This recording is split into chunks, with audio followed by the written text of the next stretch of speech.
Today's episode is brought to you by elitefts.com. Founded in 1998 with the primary aim to live, learn, and pass on.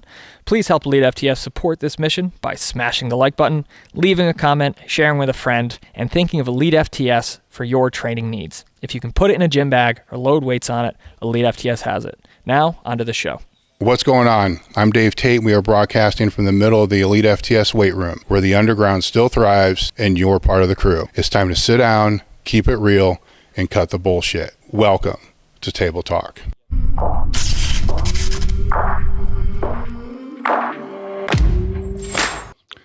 Hey, what's going on, guys? I need my headphones up just a little bit. Test. There we go. What's going on, guys? Another episode of Table Talk. Still kind of messing with some things here. And we are live on YouTube. Hold on. I'm an idiot. Pardon me being an idiot. Turning the volume down there. This way I can see super chats and post questions that you guys post through YouTube. What I got lined up now for the show is I made a post a couple days ago on Instagram asking for questions, kind of rolling this back to how Table Talk originally started, which was one of the objectives that I had with bringing this back, was to actually go back to giving you guys exactly the content that you're looking for. So in today's episode, I'm going to be covering the max effort method. I'm going to be covering what to do if you miss the bench press halfway up, how to program and increase box jumps, what I think about the current state of powerlifting and just gym culture in general, how I train, loosely use the word train, the lifters out here at the compound and how that's changed over time, as well as how to create a multi-year plan. Before we get into all the questions, I want to thank Marek Health for sponsoring the podcast. You know, they helped us jumpstart season 3 a little sooner than what we were ready for, but it's very much appreciated. So with Marek Health, at marekhealth.com, they are a premium health platform that focuses on optimizing hormone optimization. So see, this is real. This is me. This is live. This is the stupid shit that I do. And preventative medicine. They do this through a couple different tracks. They have self-service tracks, which I've been getting my blood work done for well over probably 15 years now. So just order the labs, go to your local LabCorp or whatever company is available. Basically, they create the requisition for you to go get the labs. And then if you know what you're doing, you can review the labs on your own or review it with your own doctor if you already have one and go from there. The second is more of a guided optimization for those people that don't have somebody that's able to help them review the labs or they don't know how to review them themselves. They've created a couple different platforms of lab tests that they've already put together for you guys, which is, we have a landing page for that, which is we'll put in our description, or if you're listening to this on podcast channel, it'll be in the description there as well. So either description if it's on YouTube or here. So there's a guided optimization. Then basically the way that works is they'll set you up with a practitioner, meet with the practitioner, discuss objectives, goals, health history, stuff like that. And then they will order labs that to help optimize your goals, objectives, health performance markers, hormones, stuff like that. And then run the labs. And then after they get the labs back, they'll recommend what you can do from there. It could be supplementation, or it could be writing a prescription for whatever hormone optimization needs that you have. So thank you again to Marek Health, marekhealth.com. The discount code, you get 10% off your first order. The discount code is Table Talk.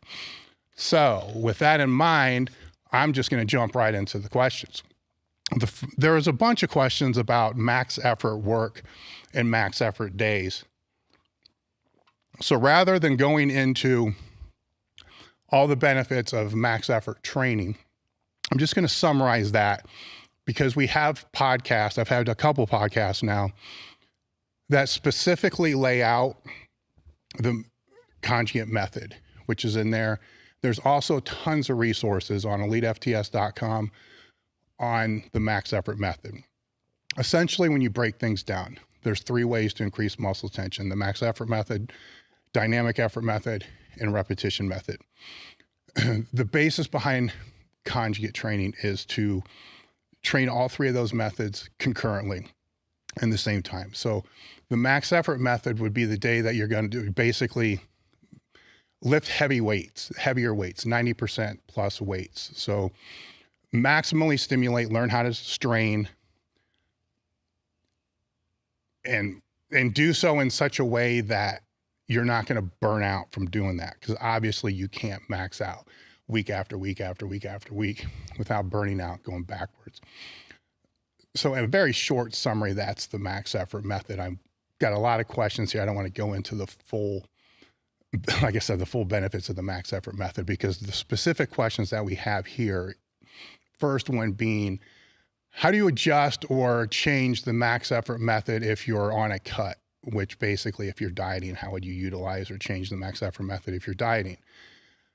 The answer to that, and all these answers that I'm going to give are obviously in my opinion. So the answer to that is how much is being cut, first off, because to me, the max effort method is a critical method, but you got to define how you're going to determine what that max is. Is that max, because that max has to have a certain threshold, right? So you can't cheat your way through a max, or I call it muscle fuck your way through a lift with the method if you're not conditioned and have built the base to be able to do so. So that max effort, to make it simple, if you're going to work up to a point to where you can't work up anymore. That's the very simplest way to explain that. Most people are going to think when that's being said, that means you're going to work up until you hit a weight to where you can't add any more weight and you're not going to be able to go any heavier. Well, that makes a lot of assumptions. The assumptions that makes is that the technique is going to be maintained throughout that whole time. Obviously, there's going to be some technical breakdown once you start to get over 85, 90%. But a complete disastrous, going from something that is a squat that ends up looking like a good morning is not what I'm talking about. With that, it needs to, that max threshold is going to be when the technique begins to break so bad that working up any further is going to be counterproductive. This is going to range based upon the experience of the lifter, potentially the age of the lifter, injuries and stuff like that. So I'll give a few examples. The one example that's being asked about here, and the other ones is for young athletes. So I'm going to cover all these here. The examples would be somebody that's on a cut. If you're working up and if you're dieting hard, and so for me, dieting hard, my strength just got sucked if I was on low carb days, or if the carb cycling wasn't in such a way that provided me with the energy that I needed for that training day. I could tell working up at a certain point, there was no way I was going to be able to grind through it and be able to recover from that. More experienced lifters are going to kind of know what I'm talking about with that. So at that point, I would pull out before that threshold was hit. With younger athletes, which was another one of the questions, is should the max effort method be used with them? To me, 100%, for a couple reasons. They're going to do it anyhow. Take the bench, take the deadlift, for example. If you're working with a younger athlete, maybe you're going to be the person that's going to say, look, you need to earn the barbell, or you need to do this, or you need to do this, or you have to do X number of push-ups. And I've done this with athletes before you can bench. They're still going to go somewhere, a friend's basement, a friend's garage, and they're still going to max out. So you may as well teach them how to max out safely and know when to shut it down. So with those young athletes, that shutdown point is going to be when the technique just becomes atrocious. And when they feel like the technique isn't following the same bar path and the lift doesn't feel like it's in that same groove as it does with the lighter weights. Again, there's going to be some variance with that because the weight's going to get a little bit heavier. But to not expose the young athletes to that is, I think, a negative, because the biggest is one of the best ways to get stronger, for one thing, And I see so many young athletes that they're just weak as hell. I mean, fact of the matter, they're just weak. And coaches are spending so much time on teaching them all these intricate movement based exercises, or I don't know what I'm trying to think. Obviously they need to be doing body weight exercises. I don't disagree with that. That needs to be the bulk of their program, but they still have to get stronger. I've seen high school athletes go through programs or go and work with coaches and trainers, and their squat gets like fucking 30 pounds stronger in 3 years. That's ridiculous. You can put 100 pounds on one of these kids' squat within 3-4 months just on technical acuity alone. So they need to become stronger. You'll be amazed at how much better they move if they're stronger. You'll be amazed at how much faster they're going to get if they're stronger. All attributes rise when an athlete gets stronger. So I think that's been forgotten for most people. Or they'll come around and it comes full circle and they'll say, well, they only need to be X strong. Right? So say a high school football player, somebody may say they only need to be able to squat 400 pounds. Anything more than that, it's not optimal for their sport. Fine, let's agree on that. I'll agree on that. Makes sense to me. Fucking kid squats 85 or 185. So let's get him to squat 400 pounds if that's what it is. Instead of wasting all the time doing all this other crap that should be supplemental or accessory type movements without the focus put on the strength. The max effort method is one of the best ways to do that if you have the ability to coach them and if you have the ability to make sure that that breakdown isn't going to put them into any type of danger zone or disaster zone, and if the exercise is safe, effective, and specific for what you're looking for.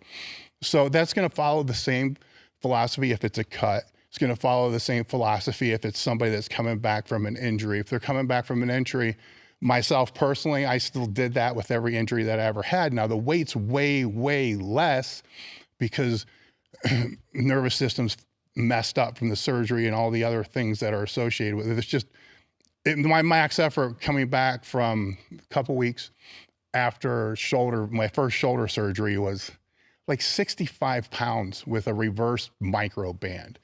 I mean, it was, and that max effort was based on pain, so that you just have to base what that max effort threshold is before going into that movement. Is the threshold going to be based upon technical breakdown? Is the threshold, if it's post-injury, going to be based upon pain? Is the threshold going to be based upon range of motion? Is the threshold going to be based upon You kind of see where I'm going with that. So as somebody is working up, another question is how to use the max effort method and when to pivot and how to pivot. The best way I know to do that is as you're warming up, obviously do a lot of warm-up sets. Then as you're working up, if you don't know what your max is, then anything that you do is going to be a record. If you know what your max is or what your best is, then you know what you're trying to beat. So you know what that objective is for that day. So you're going to warm up, then you're going to start working up. If it starts hurting and it doesn't feel right at 30% or 3 or 4 warm-up sets or whatever it's going to be, it really doesn't feel right. Pivot, do something else. That's the first way out. So it's not just one straight road. It's a road with a lot of backup plans built into it.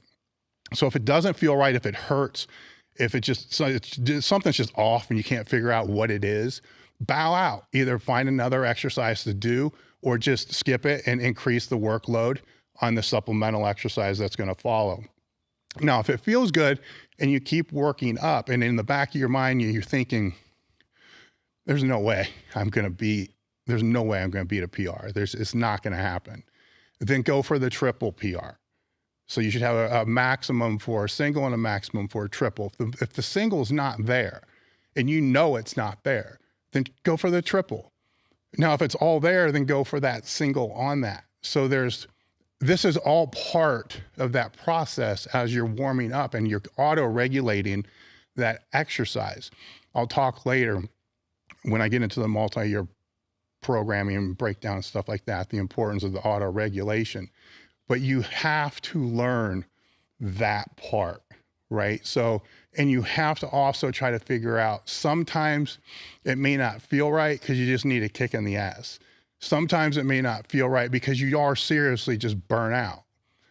The only way you're going to figure, because the question that follows with that is, well, how do I know the difference? Well, I can tell you this for certainty. You're never going to know the difference if you never put yourself in that position. The way that you learn the difference is by putting yourself in that position over a period of time. Yes, you're going to screw up sometimes, and sometimes you're going to get it right. Over a period of time and learning, figuring shit out, you'll begin to figure out, you know what, my head is not in the right place, or my head's there. It's good. And if you have training partners and you know your head's not in the right place, you just tell them, and then they'll find a way, to help you get your head back into the right place with that as well. But if you don't put yourself in the position, of course you're never going to know. So that's how to utilize that. One of the other max effort questions I got, I could go on forever just on the max effort method. One of the other questions was, what are my top 3 max effort exercises for the bench press? And I don't look at the max effort exercises for the bench press as exercises per se. I look at them as the straining time. So what is that time under tension? And because there's not weak point development happens mostly with supplemental exercises and accessory exercises, not so much with the max effort method. The max effort method is really to teach you how to strain, but there is specificity in regards to the time that you strain for. So if it takes a bench presser or your bench press, because everybody's a little bit different, 3 seconds to complete a max bench press, it may take another 8 seconds to complete the max bench press. How I look at the time it takes to complete that time under tension, if that's what you want to call it, the way that I look at that is from the time that the lifter gets tight. I mean, seriously tight. So they get under the bar to bench. They have their feet wedged into the ground. They grab the bar. Everything should be super tight before they go to pull the bar out of the rack. That time that everything is tight and they begin that initial pull is when I would start the clock. And if I'm watching a lifter, as I'm in my head, I will be counting 1001, 1002. I will be counting what that is. Some lifters are going to let the bar settle and they're going to hold it at the top a little bit longer than others. Some are going to lower slower. Some are going to lower faster. Some are going to press faster, slower, and so on. That time under tension, which a lot of people will look at and say, 1 rep takes 3 seconds. I might look at and say, no, that actually took 9.5. So when I'm looking at that max effort rotation of movements, I want some specificity in regards to what I'm seeing. So if the person is having a hard time locking the bench press out, or say 3/4 of the way up on the bench press, if they have a hard time there, how long did it take them to get there with that tension? And then you look and see, let's say it took 6.5 seconds or 6 seconds to be able to get to that point. Then you start looking at all their max effort exercises and you see, lift off 3 board press, lift off 4 board press, lift off. So everything's like board presses, floor presses, they're all partial range type movements. And then you look at what that time under tension is, and every one of them been 3, 4, 5. Nothing's even come close to hitting that 6-second threshold. Okay. Is this a lockout problem, or is this a problem where they don't have the strength endurance to be able to finish that lift? So people will fall into patterns of doing max effort exercises that they like, myself included. When I fall into those patterns, what I try to do is to keep something in there that is obviously full range of motion, and that's going to be lower time under tension, like a reverse band press would be an example of something that's going to be lower reverse time under tension. Then you're going to have Kinda with that. It depends how long you have to hold and set the bar before you lower it. Depends about how much weight it's going to be. The heavier the weight can become, most of the time, the longer the lifter is going to have to hold it before they start to lower the bar. The reason for that is you want the body to compress into the pad, and you want the pad then to compress as well. You lower before any of that happens, then you're already becoming untight on the way down, creating a less stable environment to be able to press from. The heavier the weight, you would think the shorter time it takes for that to happen, but it's actually takes longer time for that to happen. So the point I'm trying to make is just to kind of simplify this with giving some context behind what I'm saying here. There needs to be full range stuff. There needs to be partial range stuff. And I also like to have things in there that are higher than partial range, maybe like a 3 board and more up in that range. With those, there's that time under tension it's obviously going to be less, but I'll try to balance that out with myself, or even if whoever I'm training with, if I know what that time period is or looks like, I'll tell them to hold, the bar longer before they rack it. I may actually tell them to hold it longer before they lower it. People who train in multi-ply gear are going to have to hold longer than raw lifters, so there's that as well. So that's how I look at those movements, as I look at them as what that straining time is. Then after that, I'll look at, what the movement pattern is, which obviously you want to have a fairly similar movement pattern, not always, but a fairly similar movement pattern. So go that way. So there you go. So the floor press, reverse band press, and 3 board press. The next question is in regards to box jumps. Do I like them? Do I use them? Have I used them? How do I program them? Et cetera, et cetera, et cetera. Obviously, there's always that depends that kind of comes into there. So I'm just going to move forward and just assume everybody knows that all these questions are being answered with "it depends" is the beginning of that, and that there needs to be more context for a concrete answer. And this is all in my opinion for that third part with that. And the others, I'm not a doctor, physical therapist, put that out there as well. So that way I cover all those disclaimers from the very beginning from that.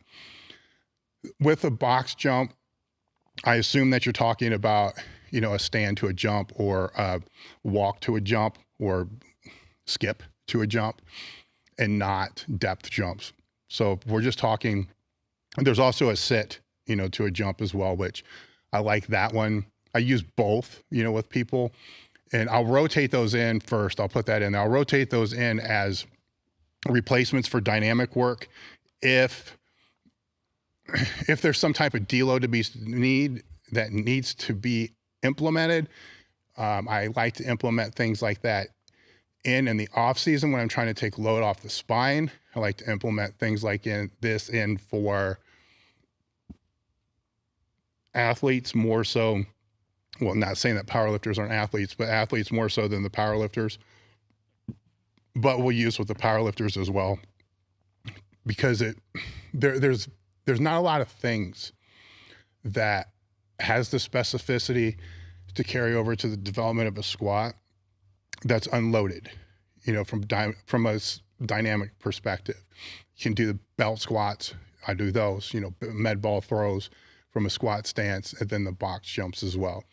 What's easier to program out of all those from a percent standpoint or RPE, whatever you want to use, is the belt squat and the box jump. The med ball throw is a little hard to be able to program from a percent standpoint, just because the measurement of how high every toss is becomes a little bit ridiculous to be able to do, and it's just too time consuming to even bother with. So I don't use that for really anybody at all, except track throwers and stuff like that. So back to the box squat. With this one, I will test it to get an idea of what the 1 rep max is. So what the max jump is. I'm not so concerned with testing that because jumping off of the box, we're not doing depth jumps from it. It's jumping up and then just getting down in the safest way that they can get down. But it's easy to establish what that max is. And you can also establish if the max is based upon hip mobility, if it's based upon mentally, they just can't, they're scared to jump up. That becomes, there's a lot of factors that can kind of play into that, but you can get really close to what that 1 rep max is. So then once that's tied in, I just follow Prilepin's table. It's been criticized and loved from both sides. So for this, it's whatever percentage it falls in for that programming. So normally I won't program these out for a long period of time. It just may be a short week wave that's going to fall somewhere in the 70 to 80% range. So with that, there might be sets of 3, if that, usually a lot of singles, but in that rep or in that jump range, percent wise, so you work up, get the max, 70% or whatever that max is. So in that rep range, I probably wouldn't do more than 3 for that. You could push it a little bit higher, but mental fatigue plays more of a role in this than anything else. And then no more than 24 jumps, usually around 20. So 20 jumps, sets of 3, divide it, 7 sets, however, 6 sets, and then wave that. So it might be, for week 1, 70%, week 2, 75%, week 3, 80%.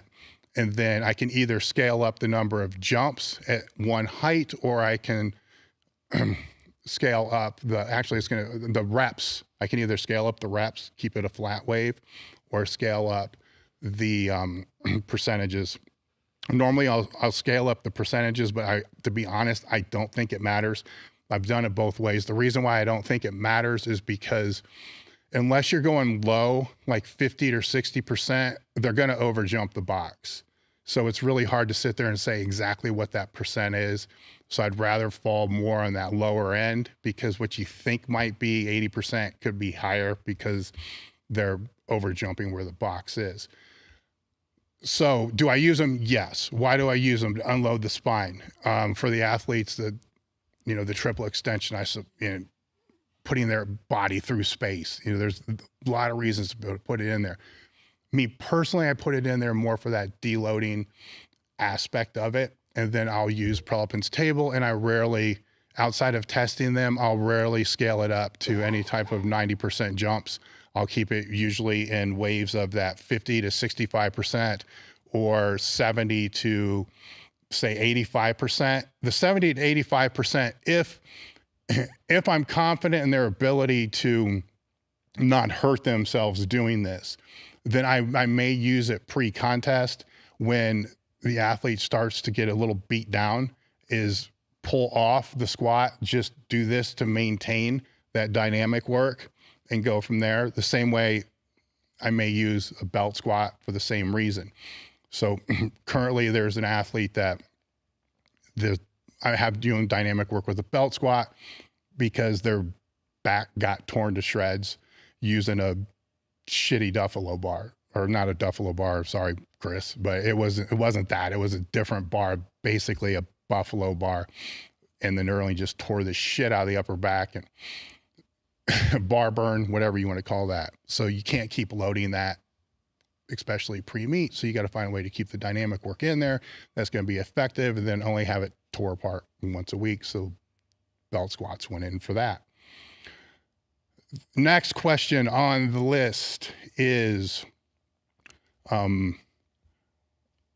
where's Sam, and is he leaving Elite FTS? I've answered this a few times on my AMA that I've been doing on Instagram on Fridays. So I put this in here just so I don't have to keep answering that. Is he left mid-March is when he gave his notice. He's with, it's not my place to say what company he's working for, but he decided to go with the company that's more in line with what his future goals are and where he wants to be. So, we wish him all the best with that. There's no hard feelings with that. He's still with us as a featured writer. And when it opens, there's always good and bad, to everything. So the reason I brought him in it was a year ago was to fill a void that I thought was created because a lot of the people that I know that are helping with content on our channel, the YouTube channel, they're all older. They're my friends, so I'm fucking old, right? So, I wanted an in-between that would be more relatable to 20, 25-year-olds that make up a lot of the social media platforms. And to have somebody that is in between that can learn from myself and all these other guests is an advantage to be able to pass the message on. So you basically have a fullback, I guess, somebody to pass the ball to be able to move that message downstream to those younger athletes that would relate more to them, instead of being the, as I like to say, when I was younger, I used to sit across the table from people like me, and they would tell me all the things that I should have been doing better. And all I thought was, shut up, old man, you can't even do this shit anymore. And so to fill that void was kind of the need for that. The other void that was there was the content staff doesn't really know shit about training. And it's very, very hard to hire media that knows anything about training. So then you end up with a gap on, they don't know what to film, they don't know what to post because they don't know training. So titling of things and stuff like that becomes an issue, where having somebody in-house full-time can help with that. It helps a lot with that. So that way I don't have to continue to keep doing it, or things don't get posted that are just weird, that don't make any sense. But that comes at a cost, and the cost was, to pay somebody to fill that role means we can't bring out people the way that we used to bring out. We can't sponsor coaches and lifters the way that we used to sponsor. So, when you fill one gap, you create another one, especially when, the content is, we don't make money on our content. Now, we appreciate the super chats and all that. It helps tremendously, but it's still, the goal since 2020 that I've had for content was to be able to at least get the content department to break even on, not just on the monetization that will come from ad revenue and stuff like that, but on the conversion of that population to sales. And it runs at a large deficit. I've always been transparent about that. It runs at a very large deficit, which puts us at a disadvantage, because then there's not the revenue to be able to buy ads and to do other things to be able to create the revenue. But it's been the aim of the company since I founded it. It's kind of the limp that the company's had since day one, that it's as revenue increases, that will flatten out. We're just not there yet. And it's been almost 25 years. So I haven't lost faith in the fact that someday we will get there. We will. We just haven't figured out the formula to be able to do it yet. So part of bringing him in was to figure out that formula to be able to do it, and it didn't. So it's nothing against him. It's, he knows his shit. He's a good educator, and he'll do very well where he's at now, so, but it's been 6 weeks or so since he hasn't been here. He still trains out here every now and again. And as I said, he's a featured writer, and we now have the capital to bring in. That's why we're bringing in the new sponsors, the new coaches, and so forth, which you'll start to see coming onto the channel and coming out now. So again, I think it's a good thing. But the struggle that I have is, how do we go back to the sponsors and the coaches and make it work when it hasn't worked for the past 2 decades? So that's a formula that we're tweaking, and we'll figure it. I'll figure it out. Right. So it's, I don't know how, but we're working on it moving forward, and we'll see how it moves forward. So it could end up being that we just focus on one educational stream, which may be just the podcast, and not focus on the others. and then build that out? I don't know. So I track all the indicators with this. We're definitely in a better position than during COVID. That's 100% for sure. And we'll go from there. Optimally, I would love to be able to bring somebody back in-house full time and have the coaches and the athletes and so forth, but we just don't have the capital to be able to do that. So with that in mind, you know, he'll still be here, here and there, now and then. You get what I'm saying? So we're still in touch. I'm happy for what he's doing. It's what he needs to do for him to move forward, and wish him the best. There's no ill feeling, nothing at all. No, wish him all the best with that. So that's that. So that kind of explains that one. And I think I did it better on the Q&A when I answered it there. So stories on equipment creation. So different types of equipment that's been created. There's two that I wrote down, and they both kind of coincide with each other. The first is, it was a basic, I'm going back to when it was probably, I don't even know how long ago, a long freaking time ago, 15 years ago, if not more than 15 years ago.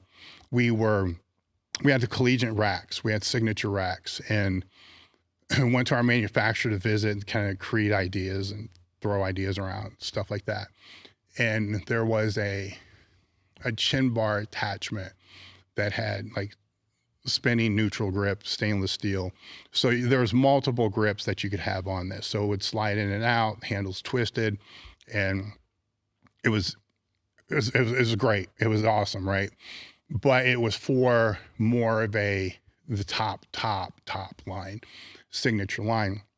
So we were discussing, different ideas on how we could implement that more on the midline, collegiate line, that would bring the cost down a little bit more. And the idea came up of just an angled chin bar, because normally it was just a regular chin bar that you would see in there, and then to just kind of like camber it a little bit. And that was because that would give that a little bit of a neutral angle on the bottom of that cambered. So think about, like a cambered bench bar, wider cambered bench bar. So you'd have different handles, more multi-grip type of handles. And then I threw out it, and when Jim Wendler was there, and Ken Hicks, who's been with me since basically day one. So it was just us three with the manufacturer kind of talking this through. And well, it'd be nice if there could be like a neutral grip that would come out on that, just like two welded handles that would come out with the grips.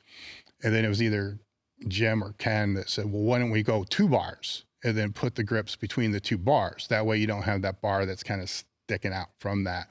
So then we ended up with this angled chin bar that had multiple handles in there, which is known as a Swiss chin bar, or whatever it was called. But it's standard now in all the racks that you see. But this just came across as one of those things like, here's this really cool thing, then we got to find a way to make it more budget friendly, I suppose, with more options from that. And then from that ended up, a Swiss bar, because then it was, okay, let's take this, put it into a bar, because how cool would it be to be able to do that? And then at first it was a log press bar, because it kind of simulated more of the log press. And then because of the width of it, I didn't like the width of it. So we brought the width down to make it be more the width of a dumbbell. And then from there, there's all these, different handles on there. I think it was Wendler, or it was one of the two that said the Swiss, call it a Swiss bar, and so then that's where kind of the Swiss bar idea stemmed from there. So those were there's a lot of shit like that though, where it was just, a bunch of us together, like, well, man, it's a pain in the ass to like choke bands underneath a power rack. Like, there's got to be a better way to do this. Well, let's weld something on there. Well, that's kind of a pain in the ass, because what if you want it forward or you want it back? Why don't we just pop holes in it and then put pegs through there? Then you can stretch the bands out. So there's band pegs. These type of conversations are kind of where a lot of the stuff came from, and, you know, iterated from there. And I'm trying to think of ones that were more like just complete. Well, there's other ones like, you know, I wanted a harder leg press because for a long time, the leg press, the trick was to keep taking the angle lower because it makes it easier to lift more weight, where I'm like, fuck that, let's take it the other way. That was kind of a mistake because it jack your back up a little bit, where one of the first corrections of that I still have in the gym now. We use reverse band pegs on it a lot because it is a little bit the angle is still a little bit too much, but I won't get rid of it. I just rather use the reverse band pegs on there. Pretty much everything's got a story like that. We have a piece coming out that hopefully should be here next week that we've been pissing around with it for 2 years, you know, to be able to see how that's going to work and how it's going to do. With all these things, me personally, the only thing I look at is it going to make somebody fucking strong? You know, and then how do you make it strong, or how do you make it so it'll make somebody strong? Manufacturers I work with like to overbuild everything. So how do you make it so it's strong? And then how do you keep it so I like it gritty, like certain things that the market wants, I probably should do, what I won't. You know, like stainless steel grips on a Swiss bar. Like, what the fuck for? You know, the texture coating is perfect with chalk. You go too much on that and you have to adjust your grip even a little bit, then it's a pain in the ass. It's hard to adjust your grip because it's got all this shit in it, you know, so you can't make that slight adjustment, especially when that bar is trying to turn your wrists a little bit. So it's not like we didn't try a lot of these things. A lot of these things we did try and I hated it. You know, or it messed up the way that it worked. Revolving sleeves on a yoke bar sucks, you know, so I hate the way that worked. I hate the way it makes it too freaking easy. The bar's rotating, it's not throwing you forward the way that it should, and I don't want it. So that's not to say that, you know, it probably hurt sales. So we should create a line that's going to be more signature and note these little differences in there, kind of go there. But off the top of my head, I can't really think of any other ones outside of those that I wrote down in there. Next one on the roster is, do I believe coaches who cannot perform a movement themselves should program the movement? So in other words, do I believe let's say if a coach can't squat for shit, should they put squats in the program? If a coach can't bench for shit, or if their bench is terrible, should it be in their program? Again, there's the depends thing. But my general answer to that is, yes, I believe they shouldn't put it in their fucking program. I can't do the Olympic lifts. If I even tried, I don't know what the hell I'm doing. I should not put them in my programs because I'm not competent in even doing them myself. So then the question comes, what's competent? Is competent what the person can do now? Because I certainly can't bench now what I was able to do 20 years ago. So that plays a role into this as well, because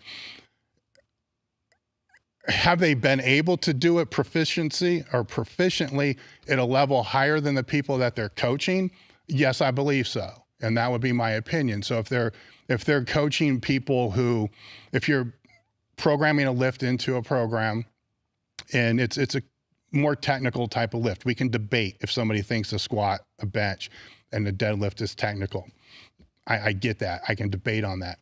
But if they've never been able to do it at a level higher than the athletes that they're working with or comparable to that level, then they probably shouldn't put it in their program. They certainly shouldn't put it in the program if they're not working with the athlete personally and it's just online, because that creates a completely different dynamic on how to coach that lift, if not making that completely impossible to do in the first place.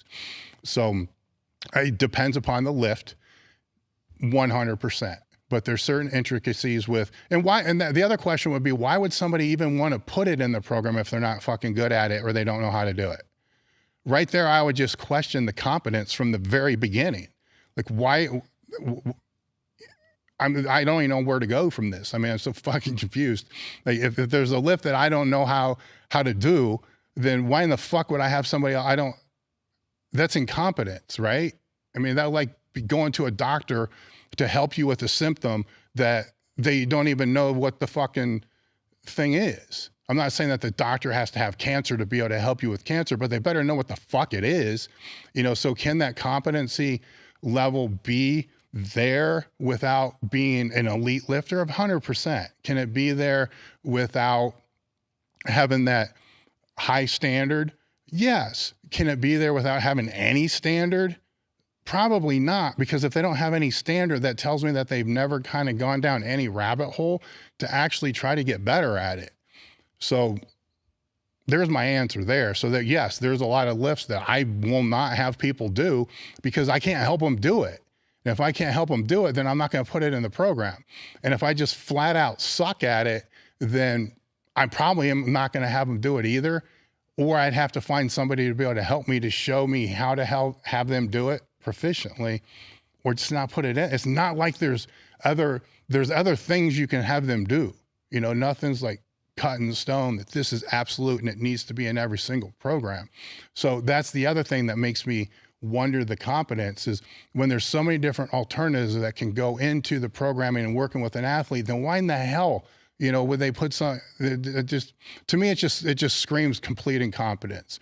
So that was a quick one, so we'll just leave it there.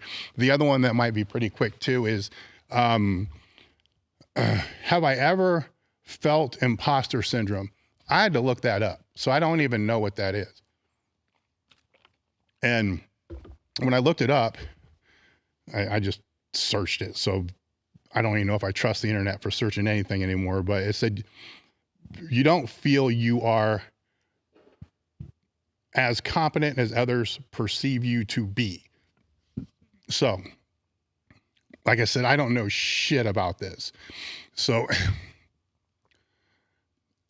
I don't feel as competent as others. So other people would think that I'm more competent than what I feel. I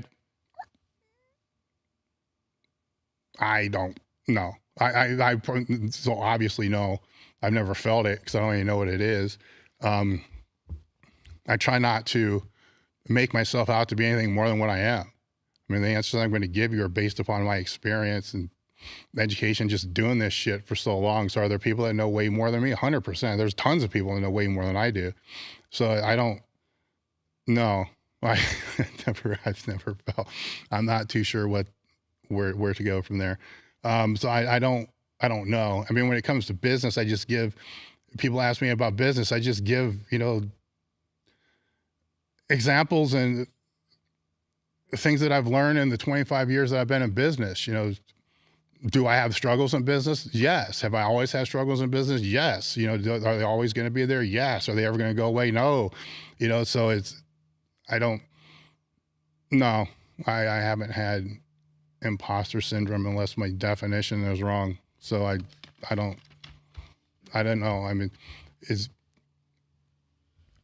whatever. I mean, if somebody's trying to like fake all this shit, and trying to, like fake it before they make it, which I've never been a big fan of that. If they're trying to like fake all this shit, make themselves look to be something that more than what they are, then yeah, they probably should fucking have that, right? I mean, if you're fucking lying to people, you shouldn't feel good about it. I'm moving on to the next one. I thought I'd be able to have a little bit better answer for that one, but I really don't understand. Now, are there people out there that fucking lie to people and act like they're more than what they are? 100%. So do I feel bad that they may have this syndrome? Not really, because they shouldn't be fucking lying to people and making themselves seem to be more than what they are. So I don't fucking feel bad about them for that. If that's what this even, I don't know. Whatever. This one the question was asked from an adult who's on the spectrum and said that they have a hard time with awareness of feeling certain muscle groups like the lats and the triceps. And I'm just going to just throw a dart in the air here, because I don't know if that's necessarily because with the way this question was worded, the lats and the triceps were specifically noted, which I'm making the assumption that they can feel the biceps, they can feel the pecs, they can feel the quads, they can feel the, calves, they can feel everything else. So I don't know if this is so much the autism or being on the spectrum that's creating this problem, because a lot of us have a really hard time, getting a pump or feeling movements in certain body parts until it just clicks, and so the lats are definitely one that people have a hard time with. Triceps usually are a little bit easier for people to feel a little bit more, but I don't know if it's that. I just think that it's just normal training stuff that everybody else has to go through. Now the way to work on that is, use slower tempos on some of those body parts, use more isolation type movements that really, really focus on that body part. Say if it's the lats, when you do pull downs, really, really focus on that full range of motion, focus on the stretch, because the stretch you should definitely feel in the lats. And if you don't, change your body position a little bit to where you can. And then when you try to de-emphasize the biceps when you're pulling, and then the bottom, try to pull with your elbows, and drive, I want to say drive with the lats, but if you don't know how to do that, you don't know what I'm talking about. Drive more with the elbows and less with the hands, focus more on that for the lats. For the triceps, put in things that, have more of that max contraction, band push downs, for example, maybe band kickbacks, anything that's got that tension that you can begin to feel that burn. High rep, you do high rep tricep push downs, I'm pretty sure you're going to feel your triceps starting to burn. And then you'll start to create that mind muscle connection, or whatever you want to call that. And then it will be just like all the other body parts that you have. For beginners, I think this type of training is important for everybody. So if they can't feel a muscle that they're training, some time needs to be put into the program. Some bodybuilding type work needs to be put into the program for them to be able to tune that in just a little bit. And because there's no downside to it, so now if that's the only training that you're doing, then that's just bodybuilding essentially. So it's not, I don't know if I would advocate that for different sport programs or strength athletes and so forth, but I definitely advocate bodybuilding type work in every program, because of that's one reason, and just because of the muscle hypertrophy and the rep ranges and the repetition method, which falls back to what I was talking about from the very beginning of this thing. Missing the bench press mid rep, what to do. I talked about this a little bit with the max effort method as far as that time under tension. So there's one area to be able to look at. The other area is how fast are you going into that sticking point? So if you're missing the bench press halfway up, and the example I like to use is, let's say you're laying on the bench and you're in your bench position and you have just the bar on your chest. And I held a board at that halfway point. Not a board that you're going to bring the bar down to. It's already on your chest. I put the bar above the barbell. Then I ask you to press the bar slow until you hit the board, and then start applying force into there. And I'm resisting against you. You're probably not going to be able to move it. You're not going to be, unless you can bench more than me in that leveraged position, you're not going to be able to move the board. Now, if I tell you to drop the bar and I keep it in the same spot, and then this time I want you to push as fast as you can into that board, as much force as you can create. You might not be able to push the board all the way to lockout, but you're definitely going to bump it up some, right? So let's say you don't believe in dynamic work. You don't believe in compensatory acceleration. You don't believe in pushing with maximum force. What we're doing here is, if you push with more force, maybe it gets you through that sticking point to that lockout. That's one thing that can happen, because if somebody misses halfway and I can just tap, tap, tap, just barely tap, and then it locks out really quick, then that's just like this little mini max that we just need to overcome. If you can blast through that with more speed, it's gone. Now, let's say you can't blast through that with more speed, but we knock it up one or two boards. Now we're talking about correcting a weak lockout. not correcting a weak mid position. So I haven't seen, because most of my bias and most of my training over the past 20 years has been in conjugate. So there's been dynamic, max effort, all that in there. I don't see a lot of people miss midway. I see them miss at lockout, or I see them miss off the chest, not midway. I don't know the last time I've ever seen it, you know? So, well, it's some of the train your ass off things, but they're not training the conjugate, and putting in speed work can help with that. So I would address it a few different ways. I would first look at the technique, because if you're not in a position to be able to push through that part, then there's a problem. If you can't be able to maintain the force to be able to drive through, say things are collapsing or elbows are flaring or something is falling out of whack, then the technique is always where you look first. I would put that in there. I'd start to put in, you know, some kind of dynamic work, or just think about when you're doing all your warm-up work to press after the weight gets above 30-40%, to just press with maximum force, which you should be doing anyhow, you know, and then put more warm-up sets in, you know. So instead of jumping plate, quarter, maybe you make smaller jumps. That way you get a more workload at practicing pushing with more force, more acceleration to be able to get through that. I would put that in there as well. I would also put in, usually that's going to fix it. I'm just going to give a bunch of different ideas here. I'm not telling you to do all these things at the same time, because you're not going to know what worked. If you put in iso work, you know, isometric work, you know, just from a dead press, push into the pin, I would probably go an inch or two, or it depends on the rack, a pin or two higher than where you miss, so you can actually push with more force. Because when you do isometric work, it's going to work within a certain range, plus or minus, of where you're at. A lot of people will make the mistake of just wanting to work the range of where the issue is.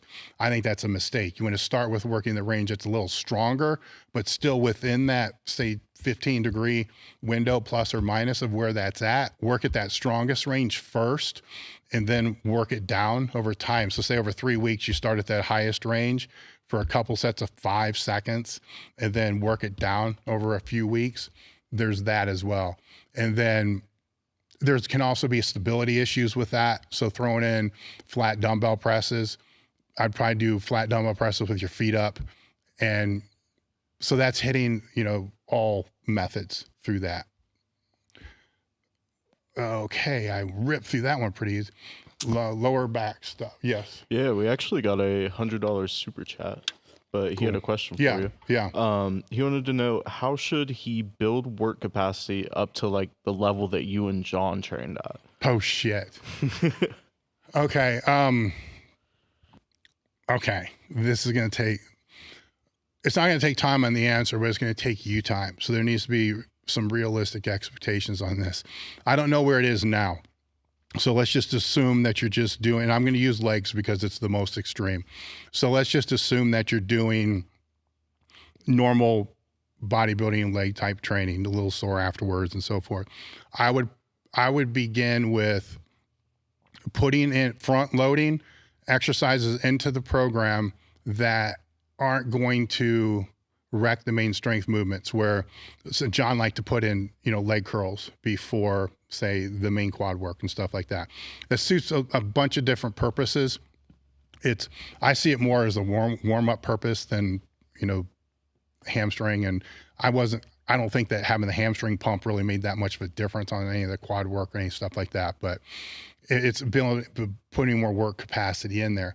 But if you put in a couple of movements before the session really starts that aren't going to be that exhausting, but just get you a little bit of a pump, that's going to start to begin to add in more workload. So workload being sets times reps times weight, however you want to look at it. But I know what you're talking about. You're talking about just these crazy ass sessions that just nobody else can be able to basically do.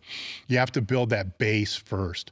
So I would build the base first, which is to start adding in, you know, a couple exercises beforehand that really aren't going to sap away from the main training that you're already doing.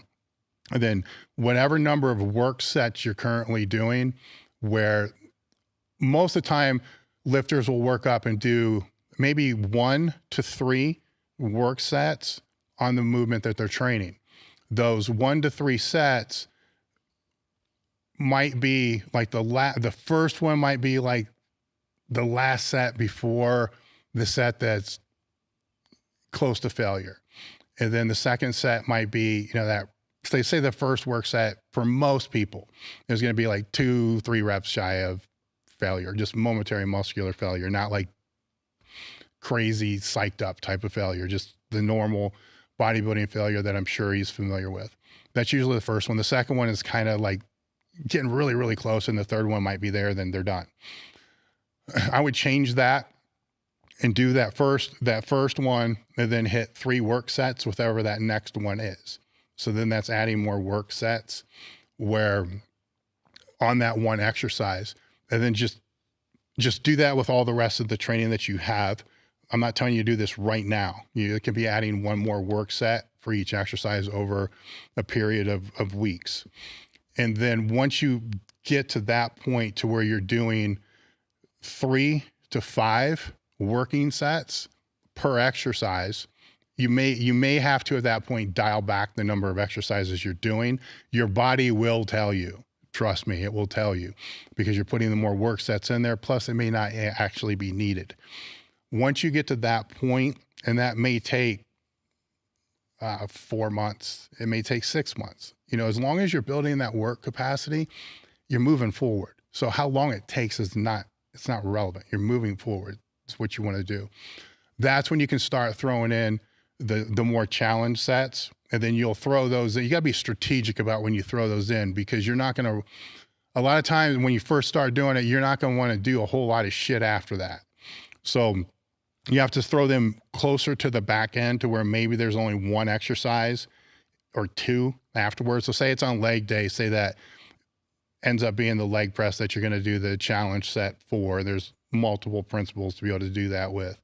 And so you do that challenge set, then after that might be something like lying leg curls or dumbbell stiff leg deadlifts. So nothing, super exhausting. It's not like you're going to do that and then go do hack squats after. Once you build that in there, then I wouldn't put that challenge set in every leg day. I would put it in once a month maybe, and then twice a month. And then from there, you can start looking at adding multiple challenge sets on different exercises in the program. But it took, for a lot of the things that you saw there, it took John and I probably 2 years to be able to get to those type of sessions. And even with those, you want to base this on, I based it on soreness, is kind of how I based how hard I was going to push. So if I was sore for 3 days afterwards, it was ridiculous. It was too much, so then I knew I had to back it down. Something had to change. It was too far ahead.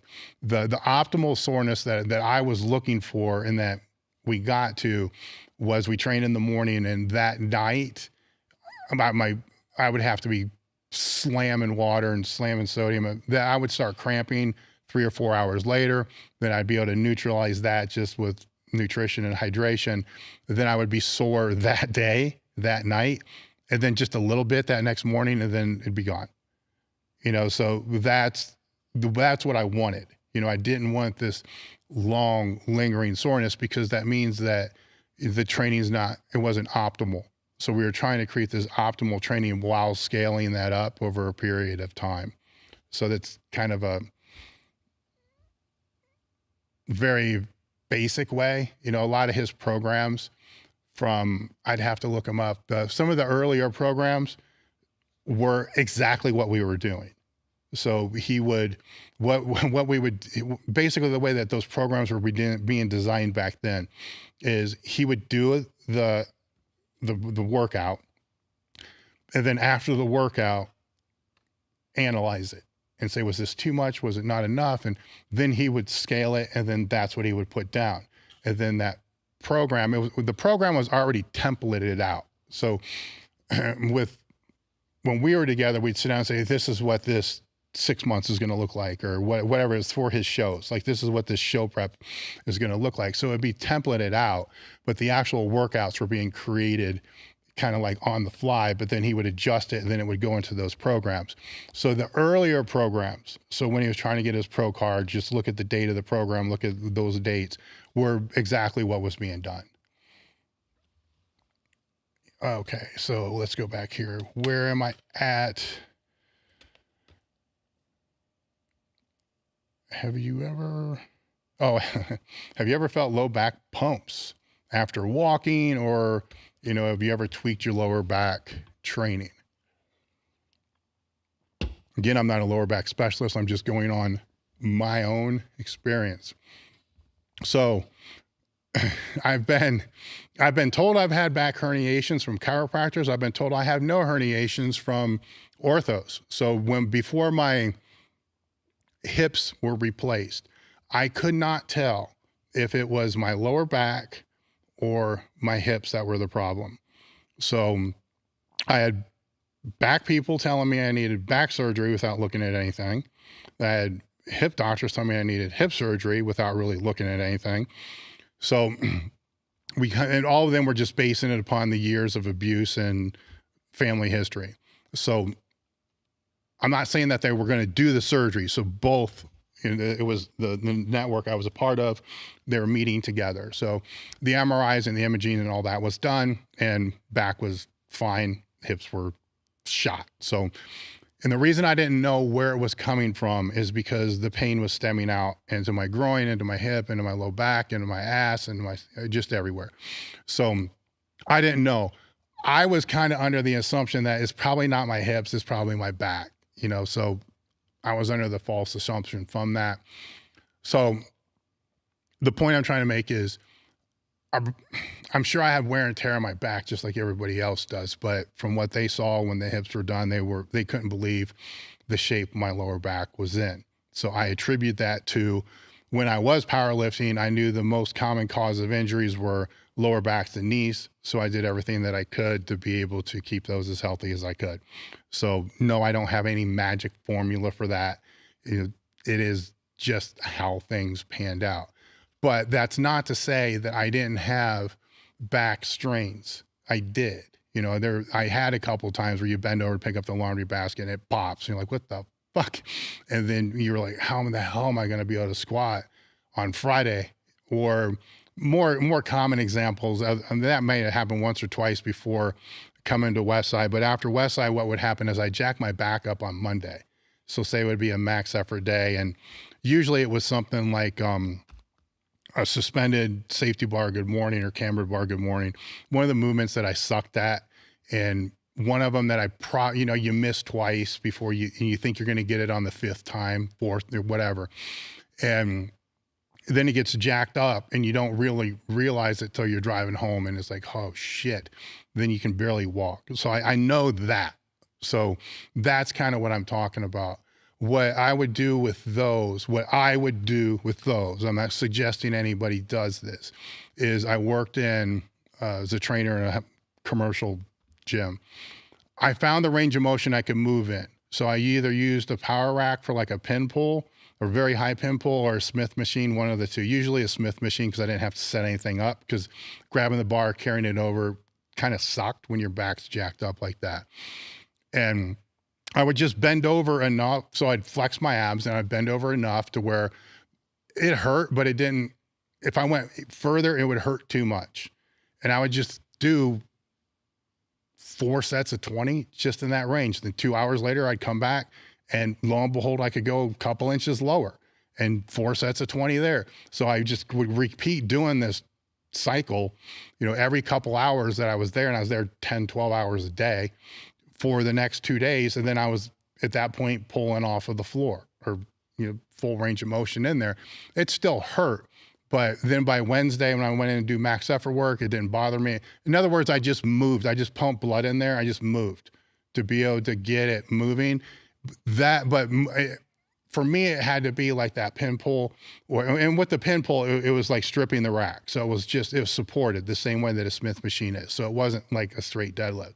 It was just extending the range of motion, staying out of pain or minimal pain, staying in minimal pain, out of bad pain, and extending the range of motion. And sometimes it would take a couple days, 3 days, 4 days, but I never missed a Friday training session from that. So, and the Friday was the speed squat, and then it was fine. One of the worst ones I ever had was, for some reason it happened. We were doing dynamic work on Friday, and every now and again we would work up. So we do our speed sets and then work up, just talking shit, work up from there. And somewhere in this process of working up, it popped, man. I don't know what the fuck for. I normally would never would happen. I had to fly out to a conference that day. So as I would normally do, I would leave the gym, horse liniment and all kinds of shit on, smelling like horse stalls, right to the airport, right on the plane, and then to the conference. And this conference that I was going to was an SAQ conference. So it was speed, agility, quickness. And it was, my club was paying for it. It was so I could work with squash players, you know, with speed, agility, and quickness. And then I get there and I realize real quick, I'm going to have to go through some of these drills, and A skips, B skips, C skips, you know, just all the speed, agility, quickness drills at the time. And I'm thinking, oh shit, there's no way I'm going to be able to do this. I can barely walk. So I found they had a little hotel thing. So I went in there. That didn't help for shit. Woke up the next morning, hurt like hell, but there was no way I was going to not do the drills, because I kind of need to do them if I'm going to ask somebody to do them. You know, I need to know what it feels like to do them and be somewhat proficient at them if I'm going to have somebody else do it. So I suffered through it. And oddly enough, that next day, all the back stuff went away.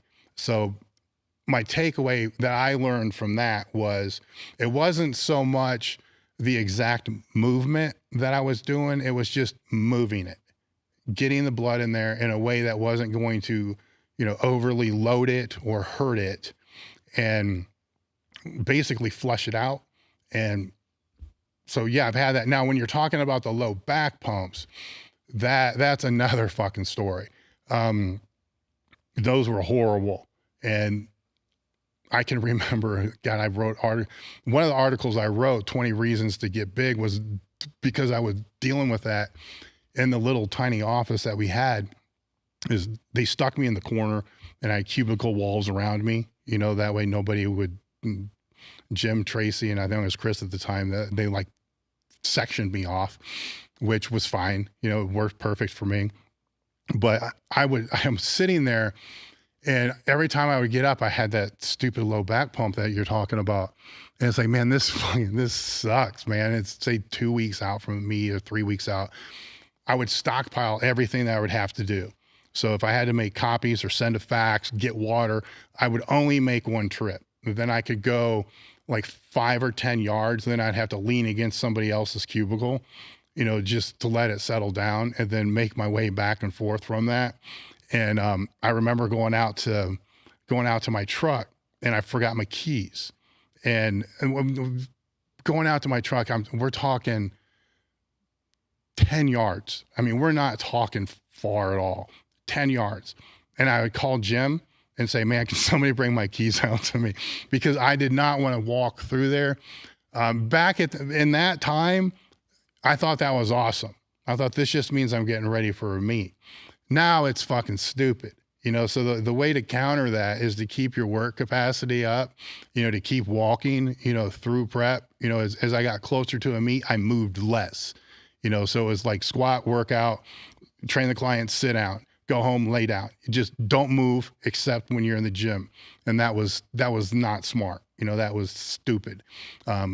Did it help me peak? Maybe, debatable, you know, but did it create these situations? 100%, where if I just would have kept living my life normally, it would have been a little bit harder to bloat up, to put the weight on during the last few weeks, but I would have much rather have solved that solution or solved that answer than deal with the 3 weeks of that low back pump hell that I had to deal with from there. So yes, I'm familiar with it.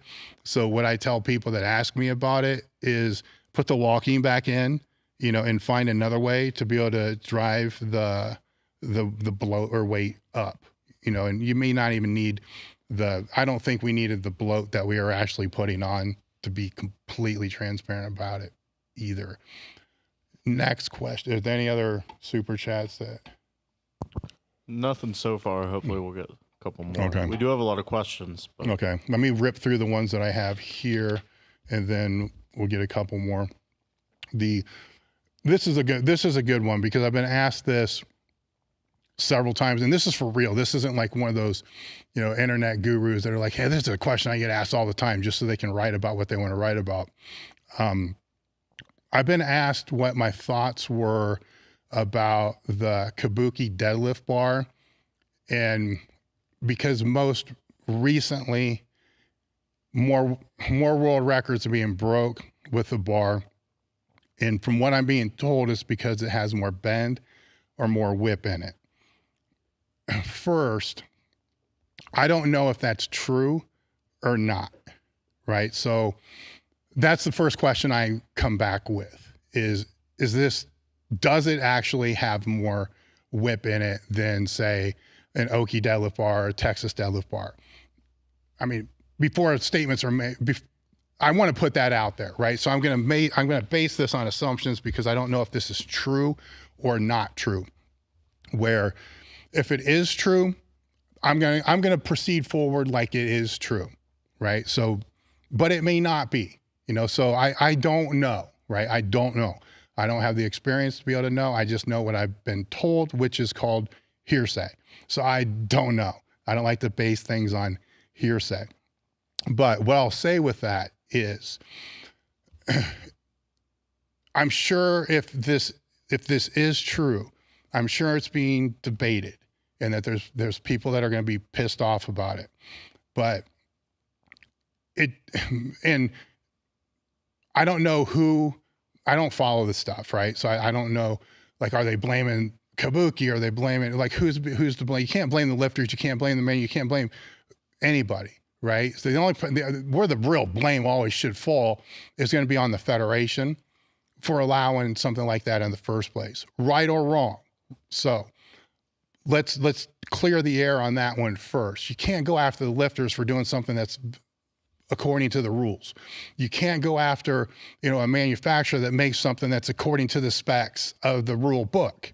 So keep that in mind, So now let's look at the history of the sport. Squat bars, there used to not be squat bars. They were just power bars. And some federations, it may still just be squat bars. Or I'm sorry, still be power bars for all three lifts. That's it. I think the IPF is that way. Same bar, all three lifts, good. But even with that bar, the bar spin has become better and the knurling's become better. But anyhow, that's one federation. Most federations, that's not the case. Most federations have moved to squat bar because the regular power bars became too narrow for the big guys to get in. So they made the bars longer to allow the bigger guys to get in. And it's a little stiffer bar. It weighs a little bit more. World records were broke with that bar.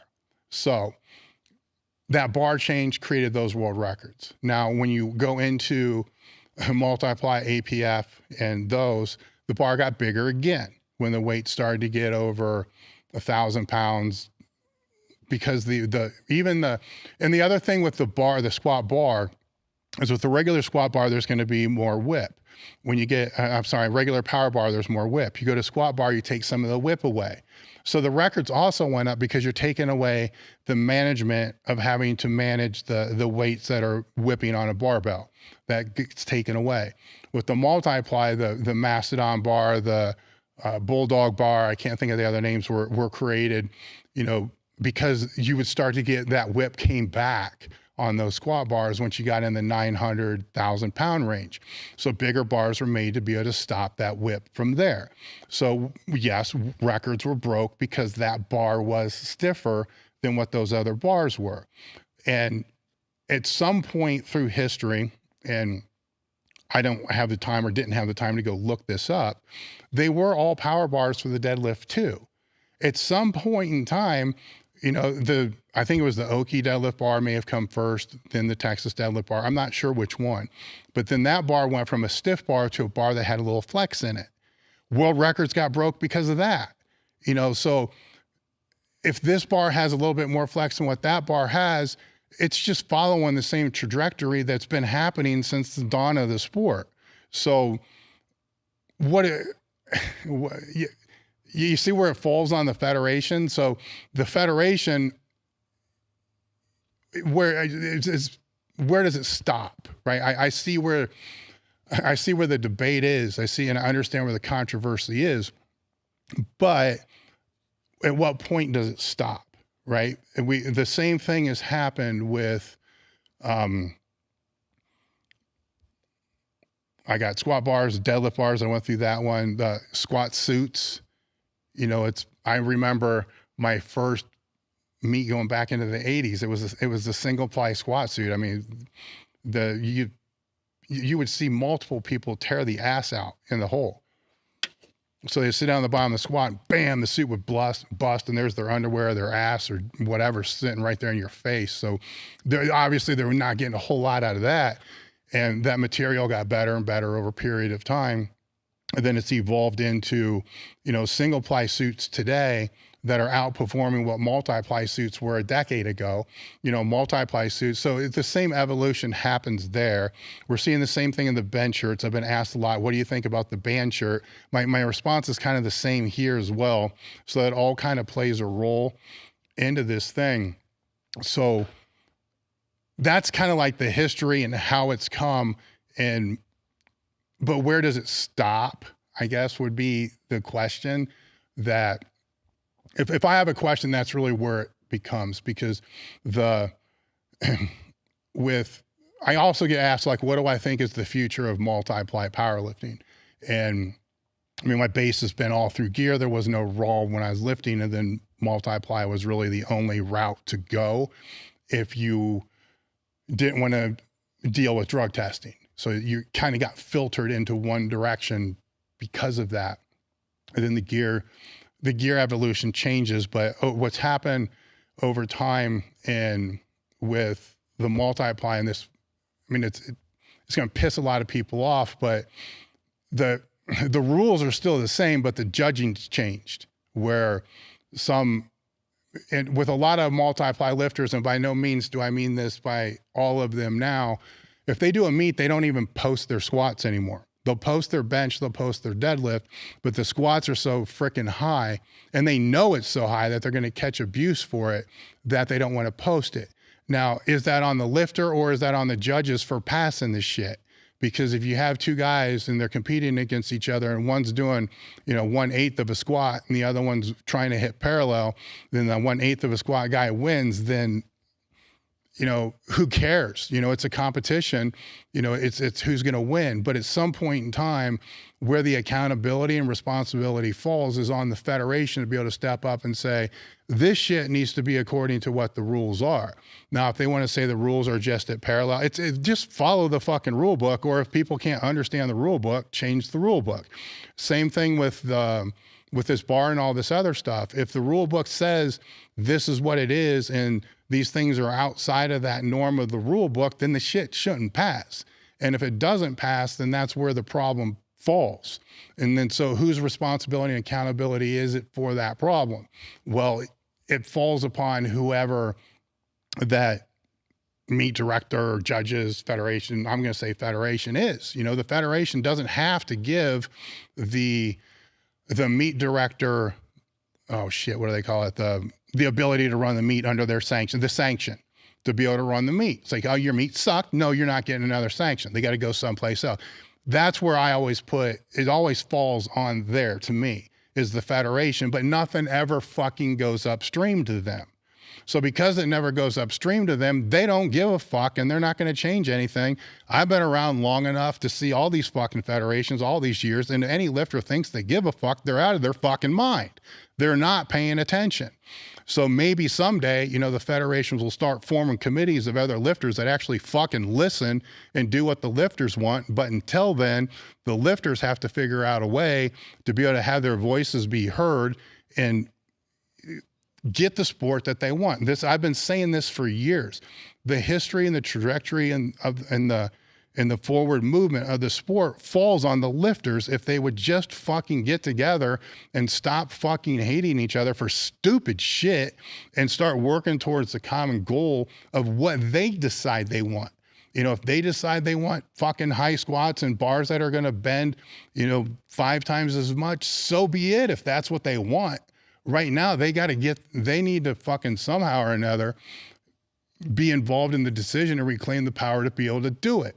And if they're going to call shit out, stop calling out the lifters that are just competing against each other, or a manufacturer that created a product that fits within the rule book, and put the responsibility where it fucking supposed to be.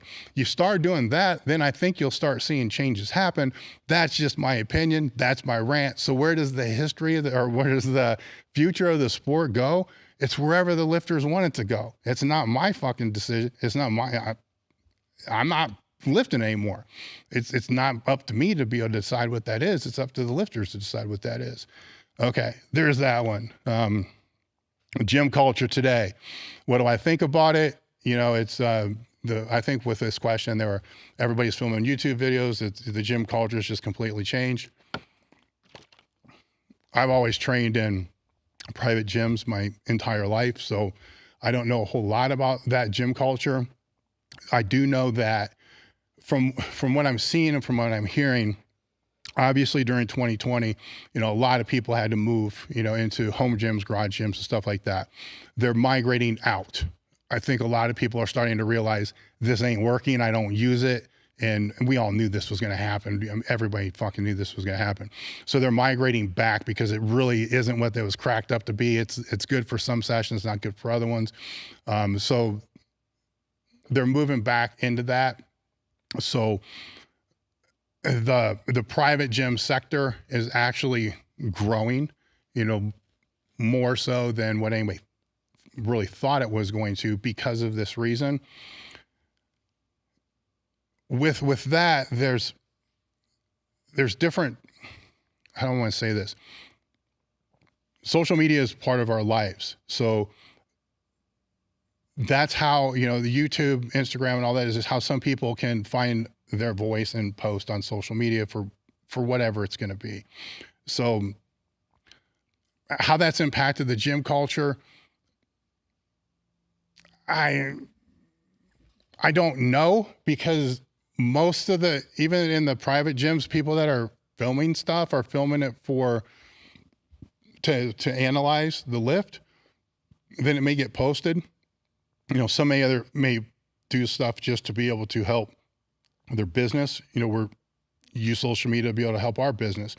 But is it distracting to be able to film stuff while somebody's training? Yes, it's 100% distracting. So, if all they're doing is filming stuff, then they're probably not training for reasons other than just trying to create that presence on social media, which if that's their thing, that's their thing. So who's to say what somebody else should or should not be able to do? Now, how that impacts your own training, I really don't know. Like, what do you care?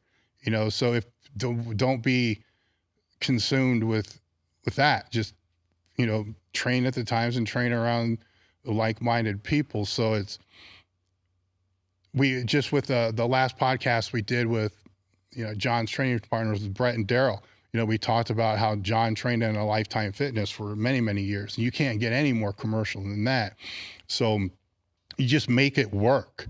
You just tune it out. And if it bothers you, then ask yourself why it bothers you.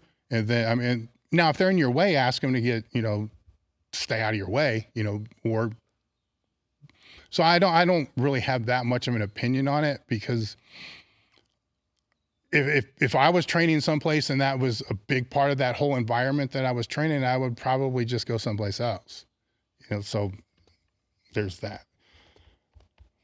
How do you find the right doctor for blood work?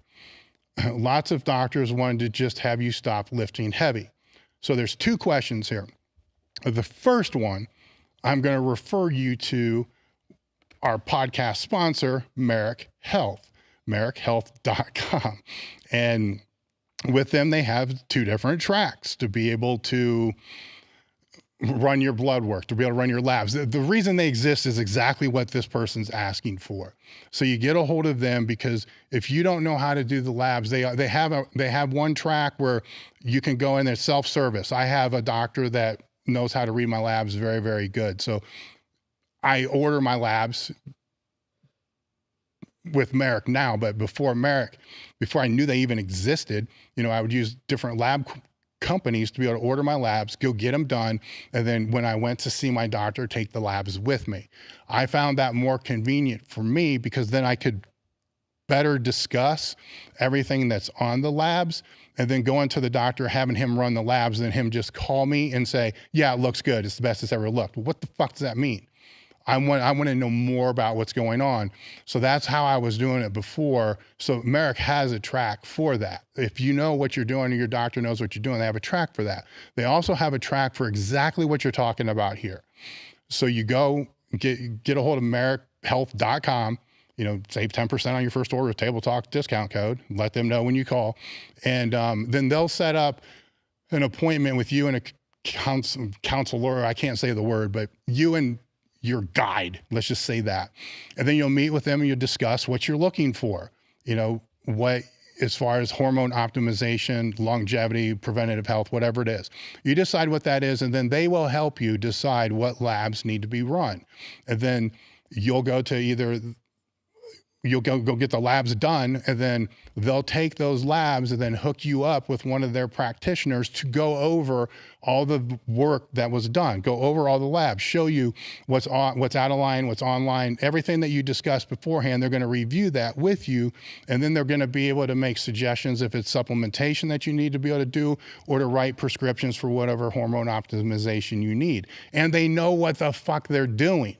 That's how they come up with the practitioners that they have.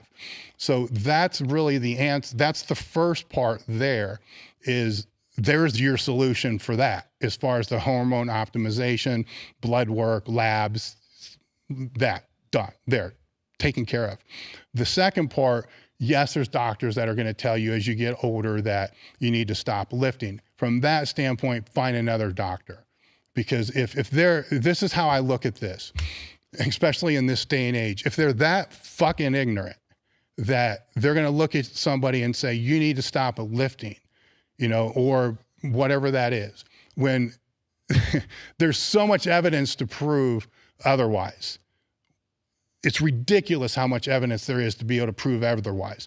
That tells me you got a doctor that's not following any evidence, because this is simple shit. I mean, this is not like they got to do a deep dive to figure out what to be able to do to help with longevity, joint health, and all the other things. It's right there. So if they're not looking right there, and this is one of your primary care physicians, I'll guarantee they're not looking at all the other things either. They're still running off whatever they learned in medical school and whatever they need to do just to keep their medical license. Minimum, that's it, nothing else. Find somebody else. That's fucking incompetence. It should be malpractice, but it's fucking incompetence. Because at the very least, they should know more than what the drug rep who's bringing lunch in is telling them that patients should be doing. So you got to look at where the majority of these practitioners are getting their information from, and then ask yourself, are they really a practitioner, or are they just slinging meds from reps that are coming in? Sorry, but anybody that gets pissed off with this, it's the fucking truth. So you need to, now that's not say there are good ones out there, but you're going to have to do some footwork. You're going to have to do some work to be able to find them. But once you stumble in, this is what I've seen happen with other people.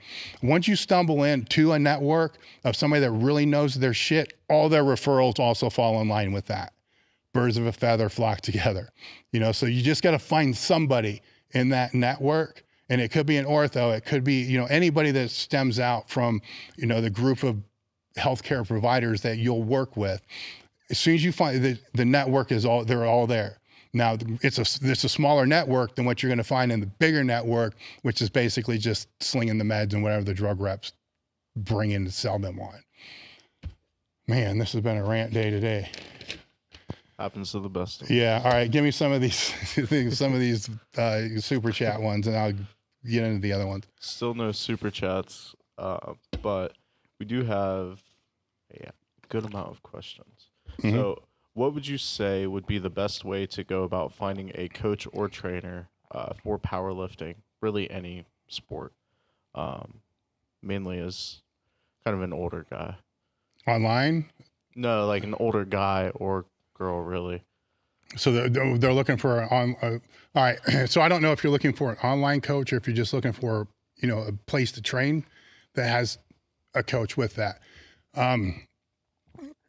Just search Dave Tate or Elite FTS. Probably Dave Tate will probably work better. Dave Tate Coach Rank Tracker. And that will take you to a blog post that I made many years ago on how to rank. It says how to rank your powerlifting coach, but you can actually take powerlifting out of there and put any sport or discipline in there that you want. And there's 5 or 6 different questions that I put a certain rank to be able to know if they're good, great, okay. And you add the numbers up and it will say, this is probably somebody you should avoid. This is somebody that might be okay.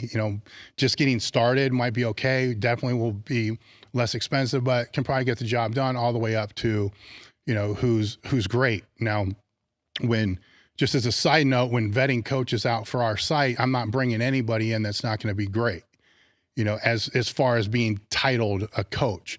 And we don't sell online training. So that's just from that part of who I'm going to tag as an Elite FTS coach. Now, there's a lot of people out there that are very good that just don't have the years on my ranking thing to be able to put them at that level yet. But they more than likely will. So that doesn't mean that if they don't hit that top rank that they're not going to be able to help you. They probably will. They just don't have the experience for myself or my company to be able to say that they are a coach.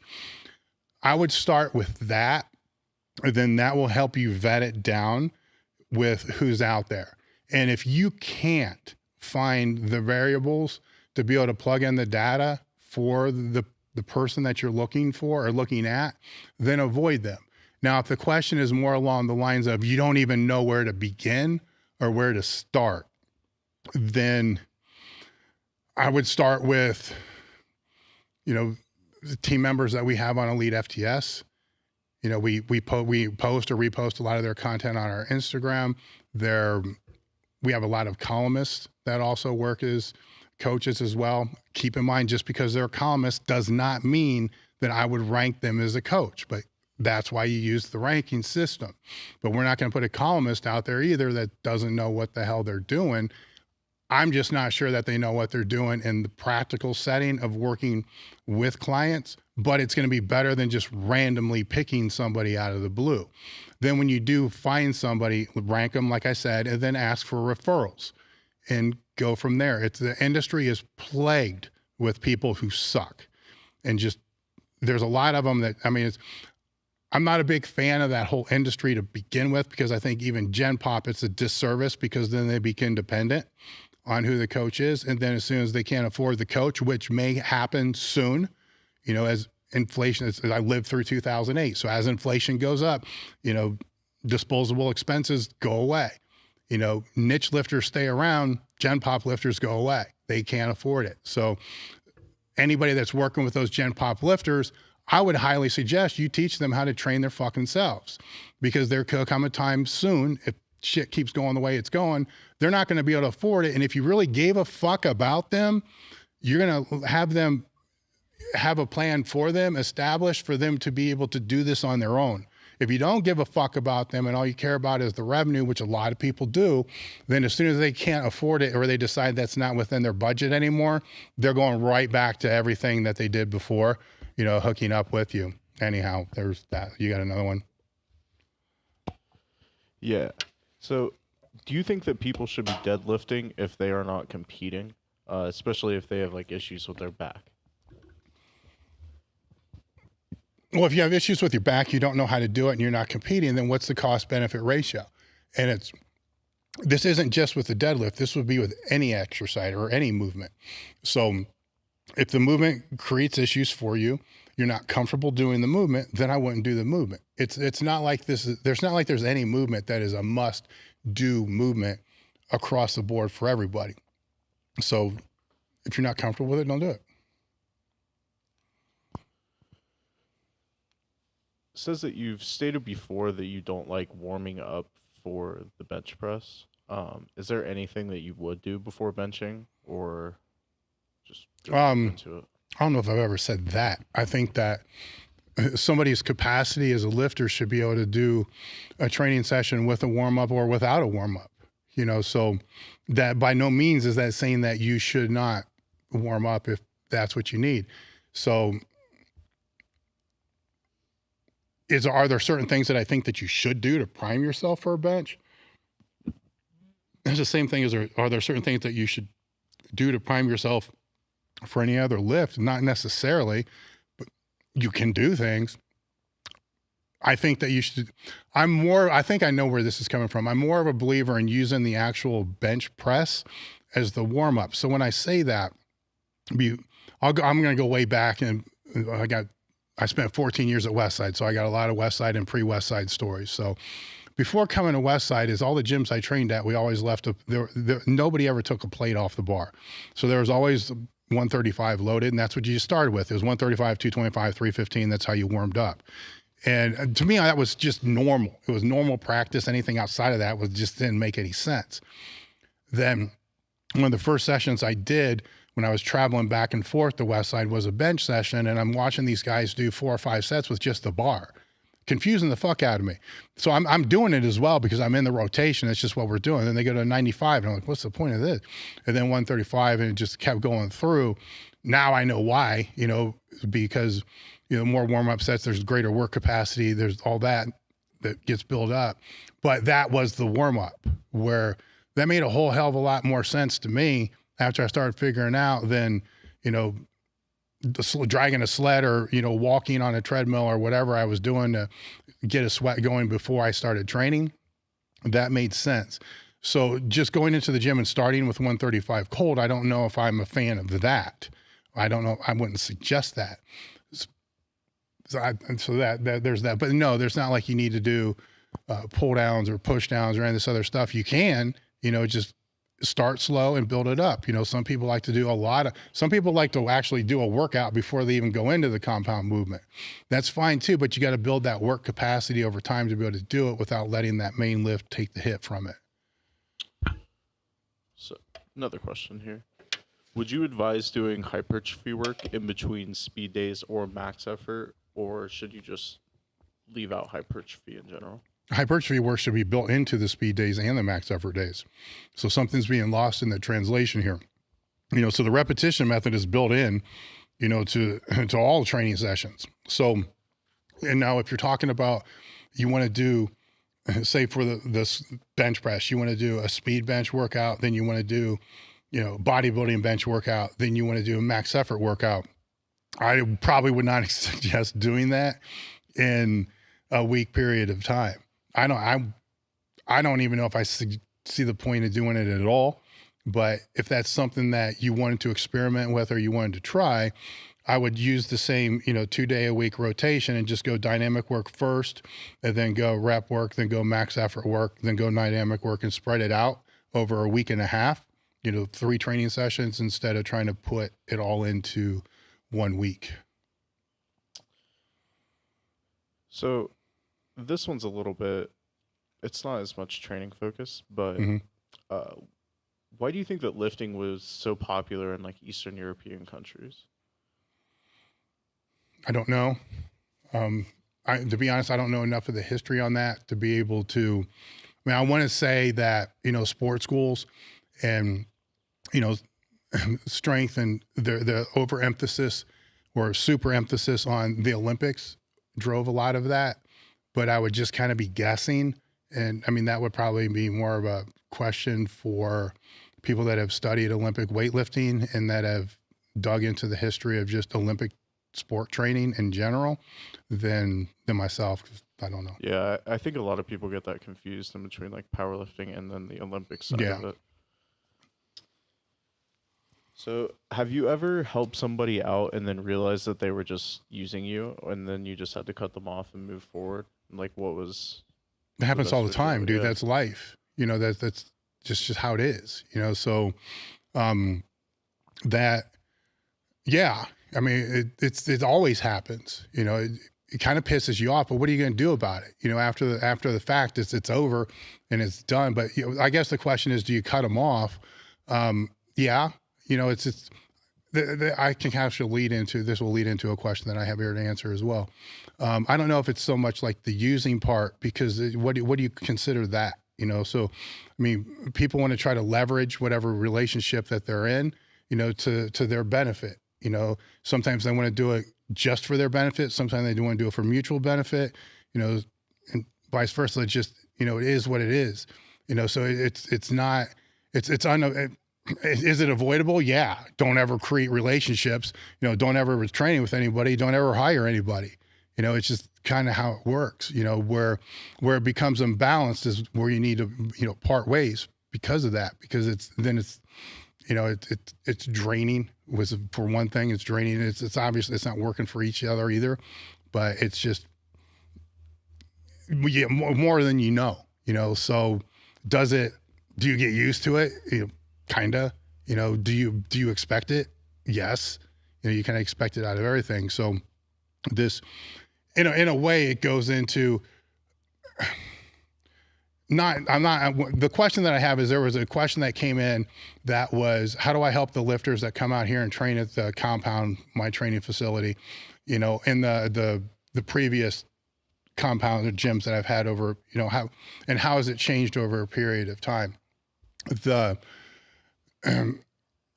do I help? I don't coach them, right? So I don't do that. So how do I help them? You know, I help them as much as I see that they want help. So but I'm not going to write all their shit out, you know, because to me, that's not helping anybody. You know, helping somebody is helping them understand how to auto-regulate, how to pivot the things in their training on their own. So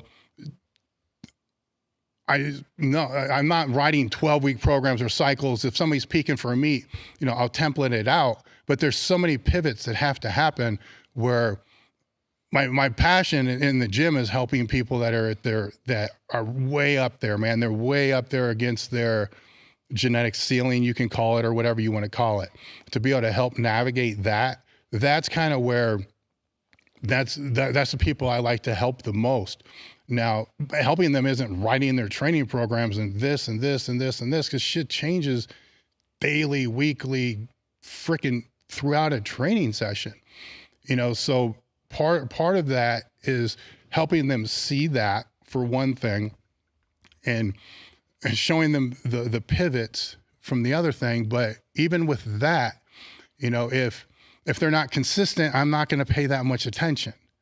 You know, if they're more consistent, I'm going to pay more attention, you know, because trust me, the ones that it's their top priority, they're fucking consistent and they're showing up. So that's kind of where the attention goes. And then if it's the younger kids that are coming out, I'll help them, but I want the other ones here to be able to help them, because if I'm helping the other ones, then they're going to learn by showing somebody else. So that the whole live, learn, pass on thing is, you know, kind of what this is all about. It's kind of the whole business about that. So if they can help, you know, the teenage kid that's coming in here with their lifts, technically, then they're going to become more proficient at their technical lifts, which is going to help them break their so-called genetic ceiling or become the best that they can possibly be because of that. So there has to be a mix of both of that. So there has to be, you know, I can mentor, help, and advise, and most of that isn't really training related. Most of it's more about navigating how to balance all the shit to be able to get and peak, and then knowing when to back down and when to get a kick in the ass. And that's hard to navigate when it's your first priority, because your first answer is you need to drive, you need to go, it's go, go, go, you know, because backing down isn't really an option in that mindset. I know this, I lived that mindset for so long. Now, if it's only all those people, then that I don't know how the fuck Louis did it. If it's only all those people, then that's really, really, really fucking hard to do.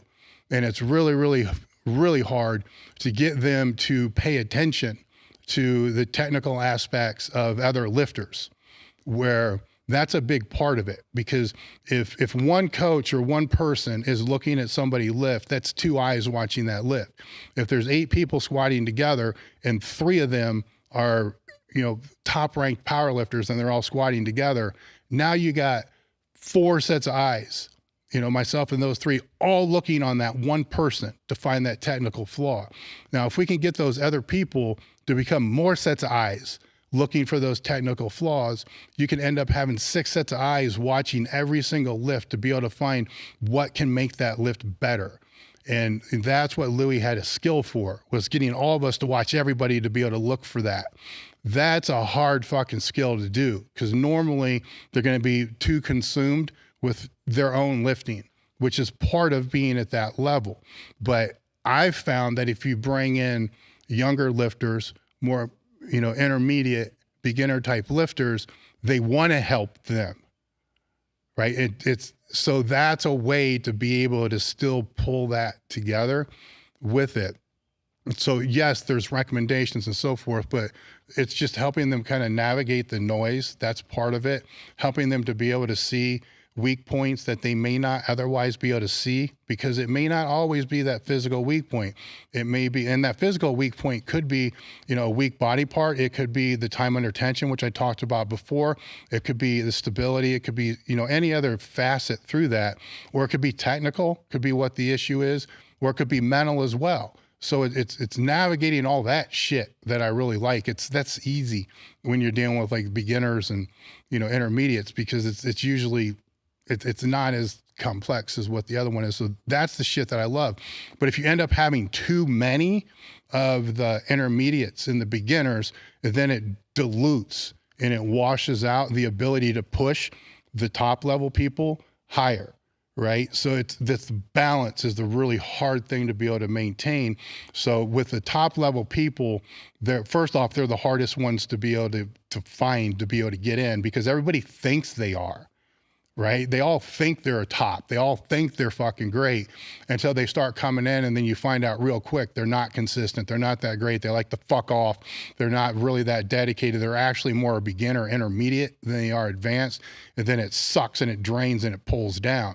If there's too many of those, they still have their purpose too. But so that's how I kind of manage that.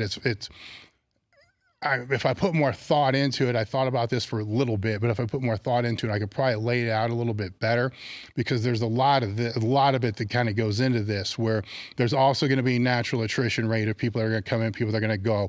There's going to be people that it's the management of that priority type thing, and sometimes you just don't want to deal with it, which is the other side of it, where if I had to write everybody's training, I would be doing them a fucking disservice 100%, because they need the biggest thing that they need at that level is to learn how to pivot and auto-regulate every aspect of their training. Nothing fucking drives me more crazy than, can you write out my peaking cycle? Like, what the fuck are you here for then? If that's the case, just go hire an online coach and go someplace else. You're going to learn how to do this shit how you're supposed to, and feel your way through it so you don't fuck up. And then if you do fuck up, it's your fault for messing it up, not somebody else that you can say, well, they did this or they did this or they did that. Who wants to ever let that responsibility go to somebody else? I never did. If I fucked up in a meet, I wanted to be able to look back and say, damn it, I didn't do this, or I should have done this. I never wanted to be, I don't want to be able to sit there and say, Louis told me to do this, because he never did. He taught us how to do this and how to push each other forward from that. So the blame, and I see now, so the blame goes where it's supposed to be, on the person that's actually responsible and accountable for doing the work, showing up, putting the time in, and doing it consistently over a period of time. Give me another YouTube one, then I got a bigger question to answer here. We actually got 3 super chats during that. Mm-hmm. So. What would be the main benefit to using a yoke bar over a straight bar while squatting? Actually, I think I had a question about how to program a yoke bar that I skipped through. that it's to take the tension off of the shoulders. You know, that's really why there's a lot of reasons. So it's taking the tension off of the shoulders because you don't have to hold the bar on your back. It also works with your upper back more because it's pitching you forward a little bit, which is going to strengthen the upper back more, which is a huge driver in the squat and the deadlift and a lot of the main movements. But just getting the weight off the arms, also the shoulders, you know, also helps the recovery of the bench with that. And for a lot of people, that myself, you know, I've lost the ability to be able to hold a squat bar. So it's the only option I have, which is why I tweaked the safety squat bar into what the yoke bar is, because I couldn't use a safety squat bar over a long period of time without just beating the living shit out of myself. So I had to make modifications to be able to have something that I could use consistently because I love to squat. And I wasn't able to do that with the safety squat bar. It's great for max effort work, way better than the yoke bar for max effort work, but not so much for long term. So that's kind of the history with that item. A lot of other people will, you know, just to get off the shoulders, will use the yoke bar. They'll get off of it because of like hands. They have hand injuries, forearm injuries, elbow injuries, you know, all those things to be able to, you know, pivot to the safety squat bar for that. So one of the questions I did skip over was how to cycle that if you are injured. So say you had elbow surgery, it's whatever, some surgery that's going to create the need, upper body surgery that's going to create the need for you to have to use the yoke bar. The first thing is, if it's a shoulder or elbow or whatever, you always need to use a couple weeks to get acclimated to the bar, because just because it sits on your back like a yoke doesn't mean that there's not going to be stress on your elbows or stress on your shoulders. The bar's still pushing down on your body. And if you're grabbing the handles and moving the handles around, you're still kind of pulling around on the elbows. So you got to find out what's going to not hurt, where it's going to take a couple weeks to figure that out. So you may have to push up on the handles, you know, or you may have to pull down on the handles. You know, pushing up may hurt, pulling down may hurt. I don't know. You know, I don't know what the issue is. You know, I've had certain injuries where I've had to use it just without holding the handles at all. You know, so get acclimated first. That should take maybe a week, 2, and that just lighter weight, squatting, multiple sets, lower reps, get acclimated to what stance you need to use. Where to put your hands, how to hold it, just figure out what's the most pain-free way to be able to do it, to be able to train through. And then I would start, and I like all squat work to be in 3-week waves. I would start with 3-week waves, and I wouldn't start loading chains and bands and shit on that. I just do a normal straight 3-week wave of, and I don't know how the person's training. So if it's bodybuilding, just use it how you would normally use your squat. You know, if it's powerlifting and you're not conjugate, just use it how you would normally use. Just use it exactly the same way you would normally use a straight bar, percent wise and so forth, but adjust the percent down, obviously, because you're not going to be as strong with it. And if I'm to guess what the variance difference would be, I really don't know if it can, you know, maybe 100, depends upon the strength of the lifter. So fuck it, 20%, just pull that out of my ass. Just say you're going to be 20% weaker with a yoke bar, assuming that you're not going to be able to, you know, drive with the handle. Some people are stronger with it as well. So I take that back, because I know people that are stronger with that than they are straight bar. So just wave it like you normally would. Don't change anything. You don't need to do anything outside of what I said. Just get acclimated to it and go from there. Do you wrap your knees in any specific direction? Most of the time I would suggest out, but it depends upon the lifter and what feels best and what works best for them. So I would always start out, unless it doesn't feel right and you don't feel like you're getting the same carryover. Then I would try different methods of wrapping. There's personal preference. There's a lot of things that go into this. So most of it falls down to with wraps. Granted, there's tensile strength to the wraps. That does make a difference. There's light wraps, normal wraps, heavy wraps. There's like super heavy wraps. It's like 4 different kind of wraps. That's it. Then outside of the reps, you know, there's personal preference. So a stronger rep's probably going to be used by somebody that has got a bigger lift, but not always. You know, I don't want to say there's a lot of placebo part to it. The reps definitely help. I'm not going to say they don't help, but the reps that you think are going to help the most are definitely going to help the most. If there's a certain way that feels better to you when you rep, then that's what you're going to want to do. So there's no, people will make you think there's one specific way that it should be done. And that's bullshit. There's not one specific way. You know, you got to find the right way that feels best for you and kind of go with that. What would be the best way to ramp up your training work capacity following a meet, specifically in a caloric deficit? So you're going to do a meet, then you're going to diet. Sounds fun. Yeah. Post-meet training for me is always going to be more of an unloading period of time based upon the skill set of the lifter. So the more advanced the lifter, the longer the time period should be. The less advanced, the shorter. So some rules that I kind of implement are, you know, after a meet, no bars in the hand, no bars on your back. Let's just say it's a very advanced lifter for 6 to 8 weeks, which they hate it, right? So no spinal compression. So no yoke bars, no bars on the back, no bars in your hand. So that means there's going to be no deadlifting, no squatting, no benching, right? So and no repetitions under 10. And I'm forgetting one of them here, but I have articles about this that you can read as well. Basically what it's going to do is it's going to force them into doing pretty much all hypertrophy training while unloading the spine. So while in advanced lifters training, there's spinal fractures, and just read Brian Carroll's story, the 1020 Life book, and his back mechanic book. No, it's not back mechanic. Gift of Injury.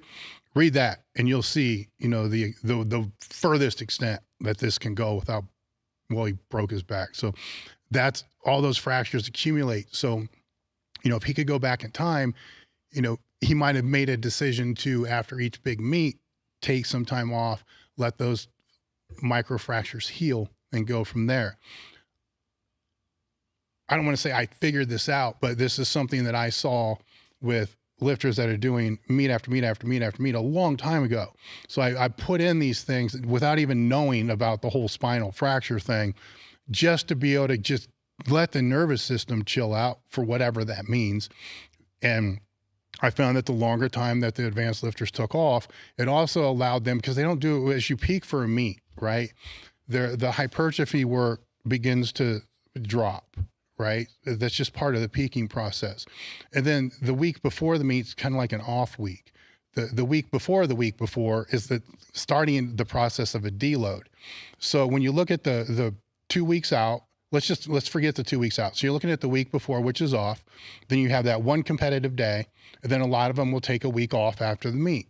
So essentially what you're looking at is one big training session being done over a period of, say, 14 to 17 days.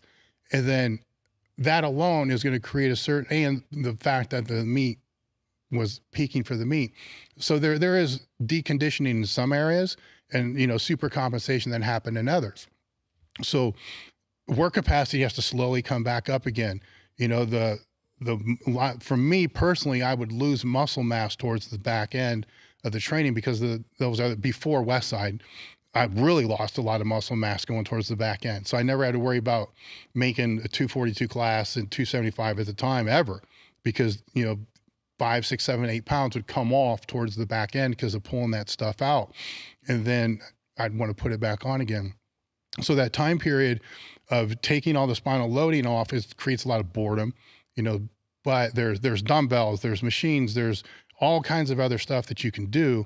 Then when you keep the rep ranges high, that also lowers the load, you know, the weight, the trauma, the stress that's on the body, and puts more of the muscle hypertrophy in there. So with those changes, if you're making those changes, even being in a calorie deficit, it should aid, because you're not going to be beating the shit out of your body because of all this. It's going to suck, because if you peaked for a powerlifting meet, anything over 1 rep is cardio. So now you're starting to do like sets of 10. You're not going to want to do, you know, 20 sets of 10 in one training day. So the volume of the total sets is that's kind of how I look at it, is I'll start it at like 50 and then I'll gradually build up the total number of sets per training session based upon whoever I'm helping, advising, or whatever you want to say, over a period of time until it gets back up to where I think that they need to be. And then usually it's going to be 6, 8, 5, whatever weeks that's going to be able to pull it off. Now, not advanced, and it's more of a beginner, there's going to be less trauma because there's less weight, there's less, the skill isn't as good, the intermuscular, intramuscular coordination isn't as good. So there's not as much to be able to really have that time to recover from, but I still like to have them do it because it's a good habit to create from the very beginning to go from there. So now to jump straight in and all the heavy stuff with that calorie deficit right after meet, I don't know if I would suggest doing that. Actually, I would not suggest doing that.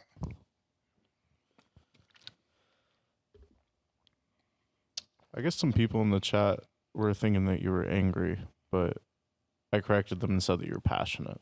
Yeah. Angry about what? Not angry about anything in particular, just in general. No, I mean, some things I'm passionate about when it comes to this, and when it comes to training, and a lot of it comes from, there's a lot of positioning in the industry. I guess that's where it comes from, where, people are just trying to leverage and position themselves for business reasons, which it pisses me off a little bit, because a lot of the confusion that we see in the industry is because somebody's trying to position themselves in such a way to make them look like an expert, or be able to sell their program, or to be able to do all this. And then the information that somebody really needs, they're getting confused and it's not getting to them. And for me, training changed my life at a really young age. I would not be here if it wasn't for people helping me out when I was 12, 13 years old with training knowledge and information. And this is shit that nobody ever charged me for, so the live, learn, pass on. It's like, this is deep, man. It's deep rooted, because I wouldn't be who I am. I wouldn't have found training my whole life. I don't even know what it would be, but there's no way that, if I was a young kid growing up with this crap today, where are you going to find somebody that's, going to help you and not say, hey man, pay me for this, or buy this program, or take this supplement, which isn't going to do a fucking thing for you, or do this or do this. Every time you turn around, anybody that's supposed to be trying to help you is just trying to charge you for fucking everything. And that's fine. I understand that. I have a business, and the business pays for the content that we put out there, but I'm not charging for the content. I'm putting the product out there so I can give the content for free, because I can't stand the fact that somebody who may not be able to afford to find training as a passion in their life can't find it because they have to fucking pay somebody to be able to help them find that. That drives me absolutely nuts. People didn't charge me, and I understand, I got a degree. I spent a fuck ton of money. I've spent probably millions of dollars, just putting content out for free over the last 25 years. So I kind of understand people say, well, I paid for this. I went to these certifications. I did this. I did this. I did this. I earned the right to be able to charge everybody for what they have. I get that. I understand that. I more than understand that, because I've paid way more than any of these fucking people, for building the business that I have to be able to, to provide the content for free. So a lot of the questions I get sometimes, I get fired up about, because I know where they're rooted from, and I know where they're coming from, and I know exactly, what the intent is from that. And the intent isn't that they give a shit about somebody's training. They don't. They might pretend and say they do, but they fucking don't. And so there's that. So passionate would probably be the right thing to be able to define that. Applicable. Yeah. The last question I want to finish on, it's going to be a longer answer to that, but the question was how to plan a multi-year training cycle. And this isn't just for training to be able to look at this. This is how I look at business, is how I look at everything. Is the first thing that you got to define is and keep in mind what my background is. So if somebody's just likes lifting weights and it's just a hobby of theirs, this isn't going to pertain to their training and multi-year training in any way whatsoever. If it's somebody that wants to aspire to be something more, with their training, it's going to definitely play a big role into this, because the first thing you got to figure out is what's the end? Like, what's the end game here? Like, Stephen Covey one of his 7 principles was begin with the end in mind. So what do you want to do? Like, what's the long-term objective here? Do you want to be a IFBB pro? Do you want to be a pro powerlifter? What do you want to be? Where is that? What's that long-term thing from there? And because you got to figure that out. It could just be being jacked isn't going to get it. How jacked, or being stronger, like how much stronger, or if it's a sport that you're in, what level of that sport you want to be in. Where do you see that cap for you? And that cap may not be, that high level, or whatever it's going to be, maybe lower. So let's use business for example. I started a business. I didn't have my cap, it being, I want to be this giant multinational business of thousands of employees. I don't want that. I've never wanted that. It's definitely bigger than we are now, but it was never that. It also wasn't going to be, a small, mom and pop and that's it, without any employees. It wasn't that either. So I had to define, what is that? Where is that? And then once you define what that is, say your aim, like some people will say your why, which is, whatever. But once you figure that out, now you got to figure out what you're willing to do and not do to be able to get there. This all plays into training. So put that up there here. You want to be, I want to break an all-time powerlifting record. Fine. Let's put that out there. That'll be the example. You want to create a mid-sized level business. Fine. Put that out there. That's what it is. Okay. Now you know that. That's cool. What are you willing to do when you're not willing to do? So from there, you need to define what your values are, because they determine that. So I'm going to try to make this not super, super long. I used to do a whole mentorship class, on this, is try to determine what your core values are. The easiest way to be able to do that is look to your past and see what things have influenced you to pivot your life in certain ways.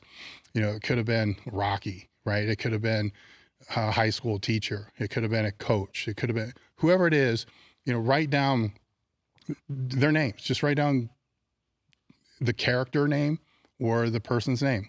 Write it down, and then write down what they said and what they did that created that pivot. For instance, I had somebody at a certain period in my life that I flunked out of college, said something to me, made me want to go back to college. So on my list, it'd be down there and it'd be what he said, right? So put that down there, and then do the same thing on the other side. What situations have happened in your life that created a pivot, a disruption, that were on the adversity side that you still deal with. Write down who that person was, what the situation was, or what it was. And then once you have those listings of what that is, do a Google search for core values and start looking through each one of those statements and assign core values to those.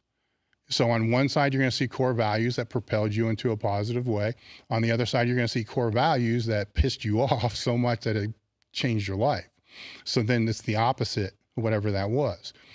So once you go through this, you're going to have a list of core values, right? So that there will help you to determine what you're willing to do and what you're willing not to do. Because if you do things that are going to violate your own core values, which are deep rooted in you, you're not going to be happy. You're not going to want to work hard enough. You're not going to put in the time. You're not going to have the discipline to be able to do what it takes to be able to get to where you want to be. So those being defined help shape the path. So say if it's a powerlifter and one of those core values happens to have something to do with PEDs, absolutely 100% against that, well, cool. Then you know there's something that that's something you're not going to do, ever. So there you go. So when you know what you're willing to do and what you're not willing to do, then you can determine the rules by which you want to kind of move forward. So at this point, we have whatever your aim is, and we have the values to which your rules to which you're going to play by to be able to get there. Now, from that point, you need to start looking at, what does this look like, right? So when you look at that aim now, say that, what did I use the example of? All-time world record. Like what all-time world record? So now you know a little bit more because of the values. Is it a drug-free all-time world record? What federation would that be in? What weight class is this going to be in? And just map it all out. If it's a mid-sized small business, how many people, how much revenue, how much, map out everything that you can. Basically, you're going to create this strategic objective. And it should be less than a page, but you're going to put time in it because you want to map out as many variables as you can map out. You don't have to sit there and try to overthink the whole thing, but how many variables are going to play into this? Like, what is that all-time world record? What do you think it's going to be at that time? What would that number be?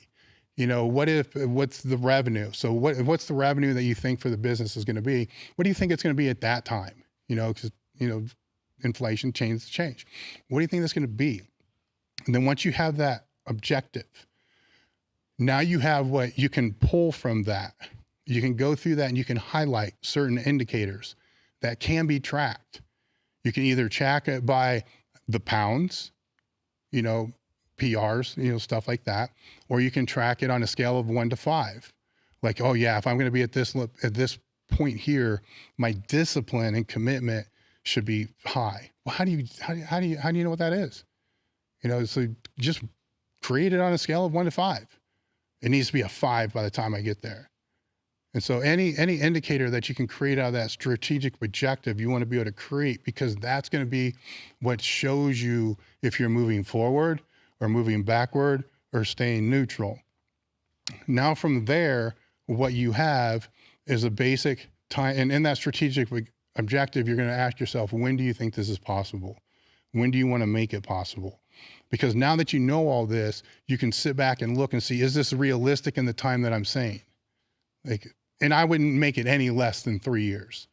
Is this possible in 3 years? No, this isn't possible in 3 years. Well, what is?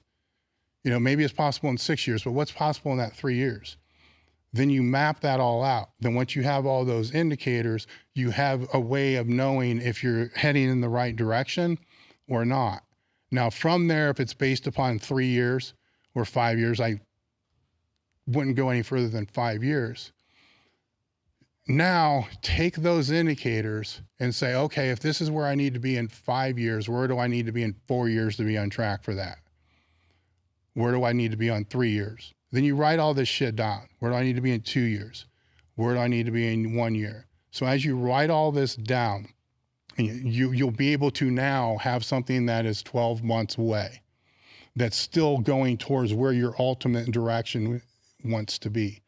So once you're at that 12 months away, you now have indicators that say, okay, at this point in time, based upon what I saw, maybe people that you talked to, that said, well, yeah, if it's a certain lift, say now you know what that lift should be after a year. You talk to other people and say, well, when that lift was there, what else can you do? Like, what was your bent over row? What was this? What was this? What was this? So you have these numbers now and this list of things that you need to complete within that 12-month period of time. Then from there, break it down into quarters. So now you have Q1, Q2, Q3, Q4. So now you got quarterly objectives that are broken down, leading to that 1 year objective that's going to lead to the 2 years and so forth. So once you have those quarterly objectives, now right in front of you, you have a list of things that need to be accomplished within the next 3 or 4 months, or the next next 3 months. You can't stop there. So then you got to look at, okay, I got a month right now. Out of everything that's listed here on these 3 months, what do I need to do this month to be able to do what I want to do in this quarter? You see where I'm going here. Then from that that month, each week, when you sit down and plan out your week, you're going to pull from that master month list to plan what you need to have done in that week. And then that becomes your master week list that has to be done for that week. And then from there, as you plan each day, you look at your week list when you go to plan out the day. And then when you plan out your day, say you have, I'll have 1, 2, 3, 4. I have 4 main things every day I have to get done.